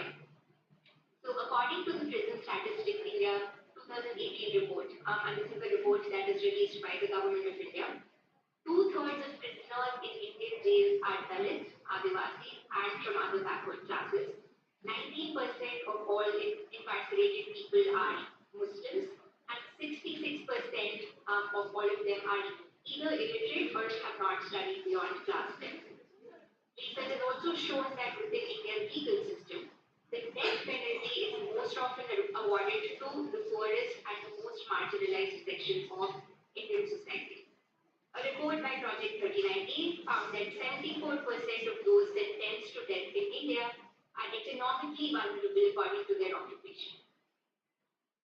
These statistics, which shows that it is majority people from oppressed caste communities who make up the imprisoned population in our country, has led anti-caste lawyers and legal researchers to state that our justice system, the Indian justice system, is a direct reflection of the caste system being reproduced through the criminal justice system on a daily basis. And what they do is to compare how the present legal system in some ways reproduces the penalties that were prescribed by texts like the Manusmriti. So this is one of the ways in which I think about how caste manifests in our various institutions. But what does this have to do with gender? And like I said, you will find that some of what I'm saying was already discussed by Dr. Parna Bandyopadhyay. But what I want to emphasize here is how prohibitions around sexuality are central to the caste system. So Dr. Ambedkar argued that the greatest threat to the fixity of the caste system comes from marriage between different castes. Not only would marriage between different castes in close contact, not only would marriage bring people of different castes in close contact and promote their assimilation, but through the relationships of marriage, the very core of the caste system, which determines that a person inherits the caste of their father, would be violated. And this led Dr. Ambedkar to argue that the prohibition on intercaste marriages was central to caste system, since if you prohibit intermarriage, the result is that you limit membership to those born within the group. And this led Dr. Ambedkar to state that endogamy, which is marriage within the same caste, is the essence of caste, and ensuring endogamy through the prohibition of intermarriage is critical in maintaining the caste system. So feminist and anti-caste scholars and activists have drawn on the work of Dr. Ambedkar to argue that patriarchy in India is essentially rooted in the caste system. Dr. Ambedkar said that women whose sexuality is not controlled through endogamous marriage constitute a threat to the caste system, since very likely they will transgress the boundary, marry outside, and import offspring that is foreign to the caste. Since the caste system can only be maintained by regulating the sexuality of women and ensuring that they don't transgress endogamy, women's subordination is located in their being the gateways to the caste system. And here I'm citing Dr. Sharmila Rege, who's worked extensively on Brahminical patriarchy. So to summarize all of this, Brahminical patriarchy can therefore be conceptualized as a system which controls and regulates the bodies and sexualities of women and girls to ensure that they don't violate caste endogamy. One of the ways in which this is done is through the concept of honor or izzat. And I'm sure this idea of izzat is something that is familiar to many of us sitting in the room patriarchy. I'm sure we've heard it from our families, from our relatives, in many different ways. But the concept of Izzat is central to how the control and regulations of women's sexuality takes place, and specifically through this idea of protection. Within Brahminical patriarchy, upper caste women are seen as containing the honor or as the bearers of the izzat or honor of their families and communities.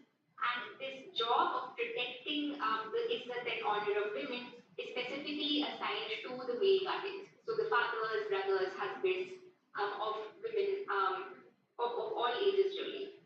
So the notion of honor within Brahminical patriarchy is then not only used to ensure that women marry within the same caste, that they don't transgress caste endogamy, but also to ensure that they remain confined to the private sphere. And again, I think our previous lecture on women's experiences of education will tell us that even restrictions on women's schooling is one of the outcomes of this idea of honor or izzat, where it's seen that keeping women confined to the home, keeping them limited to the space of the home, not letting them go out of the home is again one of the ways of ensuring that their izzat stays intact.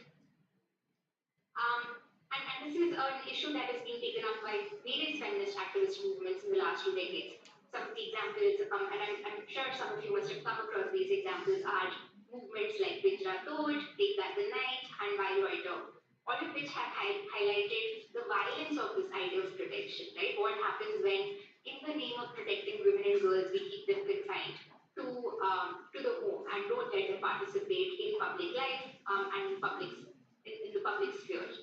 These activist movements have also drawn from scholarship which looks at how, in the name of protecting women, you keep them away from public spaces and regulate their movement within public spaces. So, again, taking the example of the While Loiter movement, the movement argues that something as simple as lying in a park, when it's done by women, it's seen as being too transgressive. It's being seen as something that's subversive, that kind of disrupts patriarchy in a certain way. And so this movement says that one of the ways in which we can kind of challenge this form of patriarchy, challenge the codes of izzat and honor on which it lies, is through simple acts such as sleeping in parks or occupying public space.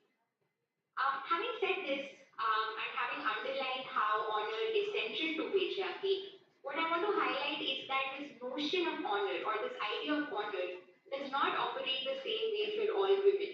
And it operates differently for upper caste women and oppressed caste women. Because unlike women from dominant caste communities who are seen as the bearers of honor, the way this works is that they are expected to stay limited to the space of their home. They're expected to stay confined to the private sphere. Unlike the experiences of women from dominant caste communities, what happens when it comes to oppressed caste women is that they don't have this option of staying inside the home, right? If you think about what are some of the professions that are caste-based, some of the professions that women from oppressed caste communities are likely to be performing, such as that of cleaning, who are the sanitation workers in our cities? It's women from lower caste communities. It's women and men from lower caste communities. Or say, such as who are the fisherwomen that we see in our markets? Who are the women who are performing, say, daily wage labor? All of these are women from oppressed caste communities, and the kind of professions that they have historically performed has meant that they have not had this option of being inside the house. Instead, their very survival depends on them being in the public sphere, in the public space, performing certain kinds of labor for their survival. What the presence of women, and specifically oppressed caste women in public spaces, has done is that it's also added to their vulnerability. So because these are women who are seen as being in public space, the idea is that these are women who don't have izzat, right? I'm sure those of us in this room have heard about how अच्छे घर की लड़कियां don't go out at night out of their homes, right? Yeah, अच्छे घर की लड़कियां don't go to these parts of the town. But what happens when you are forced into a profession where you don't have the option of staying inside your house, when you have to be in certain parts of the city, or that is that women who are seen as occupying public spaces, and especially for oppressed caste women, these are women then who are seen as not having not having honor, who are seen as characterless. And it's this kind of idea of oppressed caste women that then also makes it okay for sexual violence to take place against them. And here I want to return to the example with which I began, which is around the sexual assault of a young Dalit girl. Just to jog your memory, one of the kind of pivotal moments in the Indian feminist movement was around the sexual assault of a young Adivasi girl called Mathura. And the reason why this became an issue is because her sexual assault was not recognized by institutions of the Indian state. So the police said that someone like Mathura, an Adivasi girl, would be used to such incidents, right? So the idea was that this was a young girl who did not have any honor, who was lacking in character, and therefore like sexual assault against her did not matter. So this has been again a point that has been critical to the Indian feminist movement to recognize the specific vulnerabilities that women and girls from oppressed caste communities face when it comes to sexual violence, but also the fact that any case of violence against them is rarely recognized by even institutions of the Indian state. And it is for this reason that I began my lecture by talking about the sexual assault of a young Dalit girl. Because even as the staff of the juvenile institution where I was doing my research said that the caste identity of the girl does not matter, that for institutions like that, all girls are the same and all girls are worthy of protection. What we see is that that's not the case. There are some women and some girls who are seen as having honor that then needs to be protected, whereas other women and girls, and specifically those from oppressed caste communities, are seen as not having honor and therefore not worthy of being protected in the same way. So what do we do with this, right? Like when we encounter this erasure of caste, such as the kind that was being done by the staff member that I spoke to, how do we then speak about caste? And this is a point that I really want to emphasize because I come across, in different spaces and institutions, a refusal to speak about caste. The idea is that if we say it, if we speak about caste, then we are the ones who are being casteless, right? So again, to go back to the example with which I began, the idea is that if anti-caste activists are talking about caste, if they're making the caste identity of this girl central, then they are the ones who are being casteless. So the idea is that the only way to not be casteist is to not talk about it, is to recognize or is to erase it in some ways.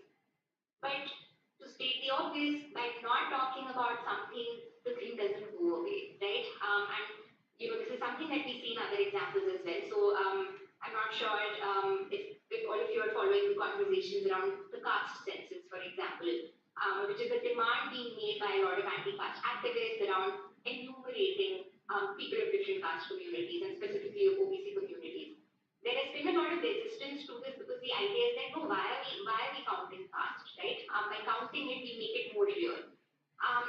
But does not acknowledging it, does not kind of like doing research around it, does that itself make caste go away? I would argue that's not the case.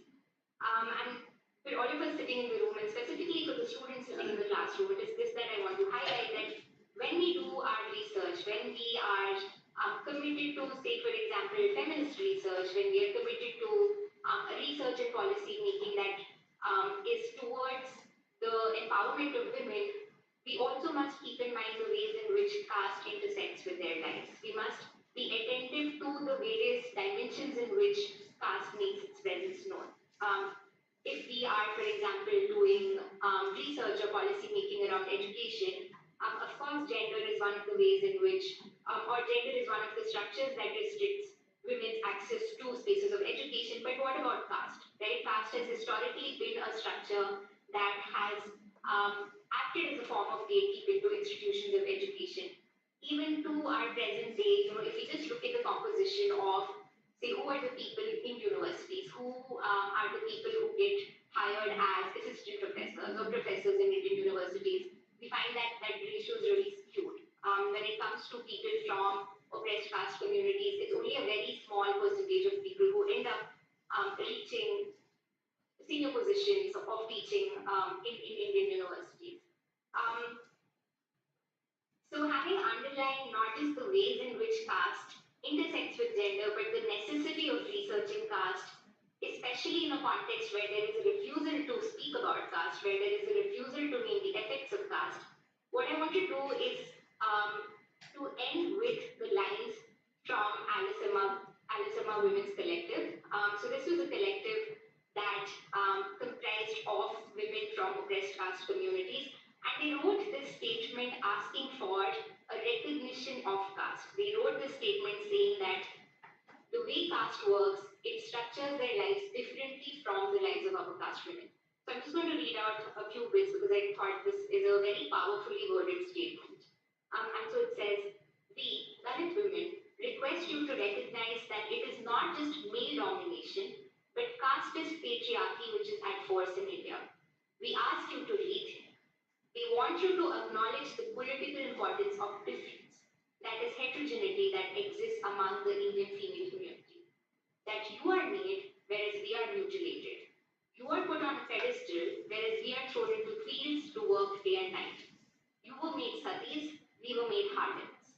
Recognition of difference is fundamental to any democratic politics. Our subordinate positions are constituted and represented differently according to our differential locations within casteist patriarchal relations of power. Within this structure, we don't simply exist as women, but as differentiated categories such as scavenger women, peasant women, professional women, etc. Each description reflects the particularity of social condition, and real lives are forged out of a complex assertion of these dimensions. So I cite from the statement again to underscore the need to recognize difference. When we speak of gender, we must recognize that experiences of gender are not universal. And especially in the context of South Asian societies or really any caste-based society, caste is a central structure that is going to shape the experiences of women. And the experiences of upper caste women, dominant caste women, and oppressed caste women are necessarily going to be different. So I'm going to end there, and I think this is just the beginning of a conversation, and really just set with the hope that in the coming 2 days when we speak about gender, we keep these questions of difference in mind. And thank you so much. I look forward to all of the other presentations.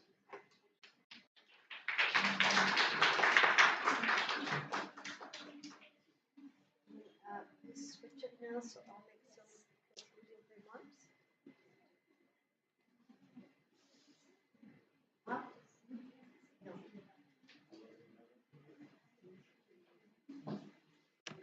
I think we're running an hour late. I would like to thank the three presenters. Dr. Basu.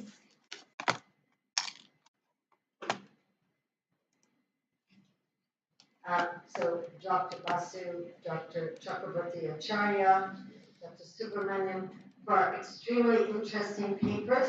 Listening to them, I was trying to think of, okay, how do we make one comment? I think there are two things really that I think where they come together, and that is that we have to think about difference. There are, as I said this morning, there is no woman. There's no Indian woman. There's no woman worldwide. We call it women's status of women, women internationally. I'm kind of embarrassed that my book is Women in Modern India, right? That there is no woman. And I know from my own research, the women get left out. I think increasingly on my various trips, I'm becoming how many women are left out that we can't include. And I think Dr. Chakraborty Acharya's work talking about the international goals really is focusing on that big picture. And when we look at that, we know who's left out, right? We're aware that if we go into the far reaches into the interior. We look at young women, we look at women in villages, they're left out. I think it also, all three papers point to the need to think about this term intersectionality, right? We didn't use that term 20 years ago, we're using it now.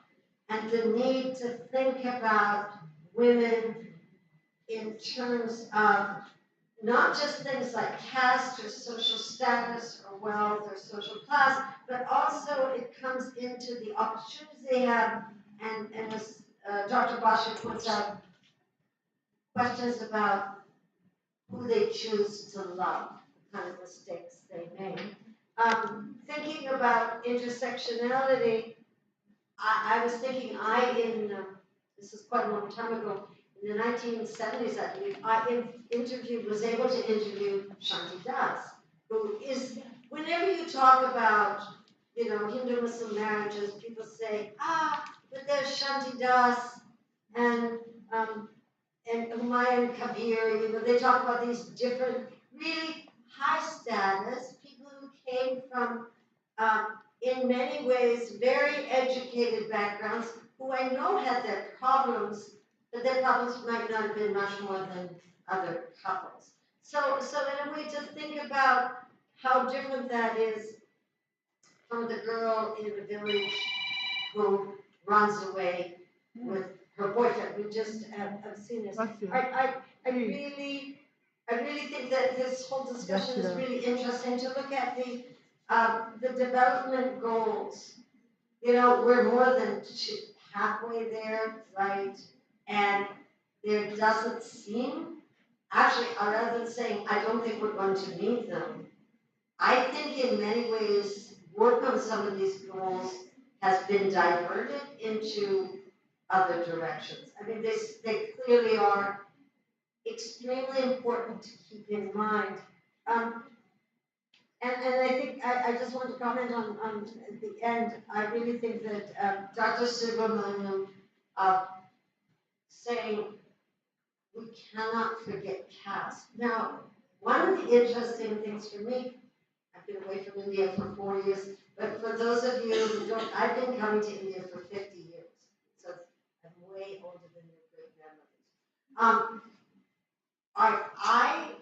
Because I'm a researcher, because I deal with social science, history is sometimes not called that, but I'm very interested in caste.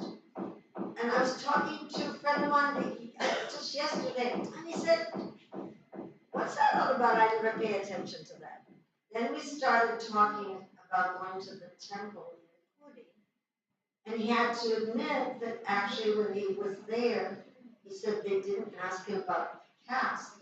They asked about his birthright. So, is it important? Is it part of life? Does it come up? Absolutely. And I think this is, being a researcher in women's history, I know how much attention, I know of these families, of course, that told me they looked into, I don't know how many generations back, 7, 8 generations, and when they were trying to arrange a marriage within a family, in all those generations, they found somebody who was unacceptable, some ancestor, and they called it off. While I think that the three people have presented for us, our three people, Dr. Basu, Dr. Chakraborty, and Dr. Oh, Bajpanai, I'm sorry, why am I calling you? After a great story, Bajpanai. Sorry, I'm tired today. All three of them, I should just call you Aparna, that all three of them actually don't paint a very positive picture, right? I think all three of them are kind of, you're safest as women if you stay within the lanes. And in your case, the SDGs, you're safest if you're born into a good family, right? And you have opportunities for education. But one thing that I thought about listening to them is that when I came here 50 years ago, and I went to universities, I probably wasn't asked to talk to anybody at that time. I just went to hear lectures by people. The room would have been predominantly male. And the professors were definitely male. In 50 years ago, actually I'm trying to remember, I knew some women who had their PhDs and were very prominent, but I don't think they got, yeah, a couple of them did get jobs. This was like 50 years ago. It was very rare. One of them would be a Pranabhasan, right? So, associated Pranabhasan with the Pranabhasan. It's like, so 50 years ago, you also would never discuss these issues, right? Caste, people, 50 years ago, people did not. They talked about Gandhi, a little bit about the tension between Gandhi and Ambedkar. They weren't really talking about Ambedkar, and they weren't, as we just heard, about, they were not talking, they were not using the word Dalit. That has come into our consciousness, and certainly that many years ago, you really, when I first came, that is before the Mathura case. So I knew these people who, Latika Shokar particularly, who's one of the 3 signatories on the Mathura case. So I feel like I kind of saw the women's movement from the earliest days of 1975, when women, SNDT Women's University formed the first Women's Studies Center. So if we think about where we are now, okay, that's the positive part. The number of women in schools, the number of women who are going into higher education, the number of women and men who are studying these topics. I just came from Mizoram, where at Mizoram University they have a master's course in women's studies. They've had to limit it to 100 students. Because at the master's level, every student has to take one course that fits into some kind of diversity profile. There's a number of courses offered, but the favorite course, the number 1 course for these people, and it's women and men. It's at least half men. It's a course in women's studies at the master's level. So this is what I think is the positive part, and I really thank you. I also want to mention the 3 topics of this panel are all major topics now in terms of people in the United States looking at India. Right, so we have, it's interesting that we have in the United States, we've had a lot of attention to love jihad, right? Which I think as then when people discuss it or do more research, they say really it's also marrying outside of caste. It's not simply, let's call love jihad. We actually, there's a lot of attention to where is India going in the future. What about development, the question of what about development for women, and caste has become a major discussion. You may not know that, but in California there was a legislative bill to add caste to the issues where people are prohibited from discriminating.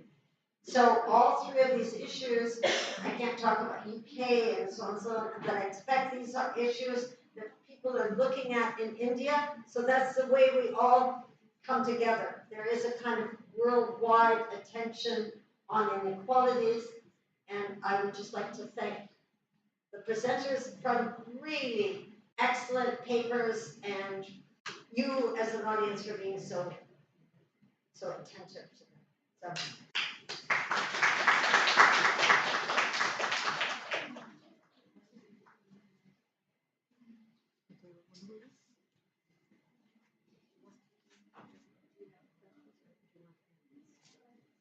Does anybody have any questions, queries, or anything? I think, yeah, Just dead tired.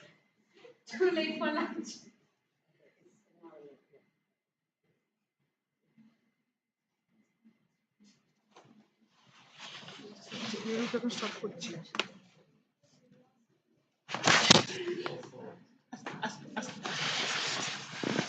So thank you so much, madam. We also thank Opurna madam and Shangi madam also. It was a wonderful lecture, and It's there in YouTube, so we need a permission if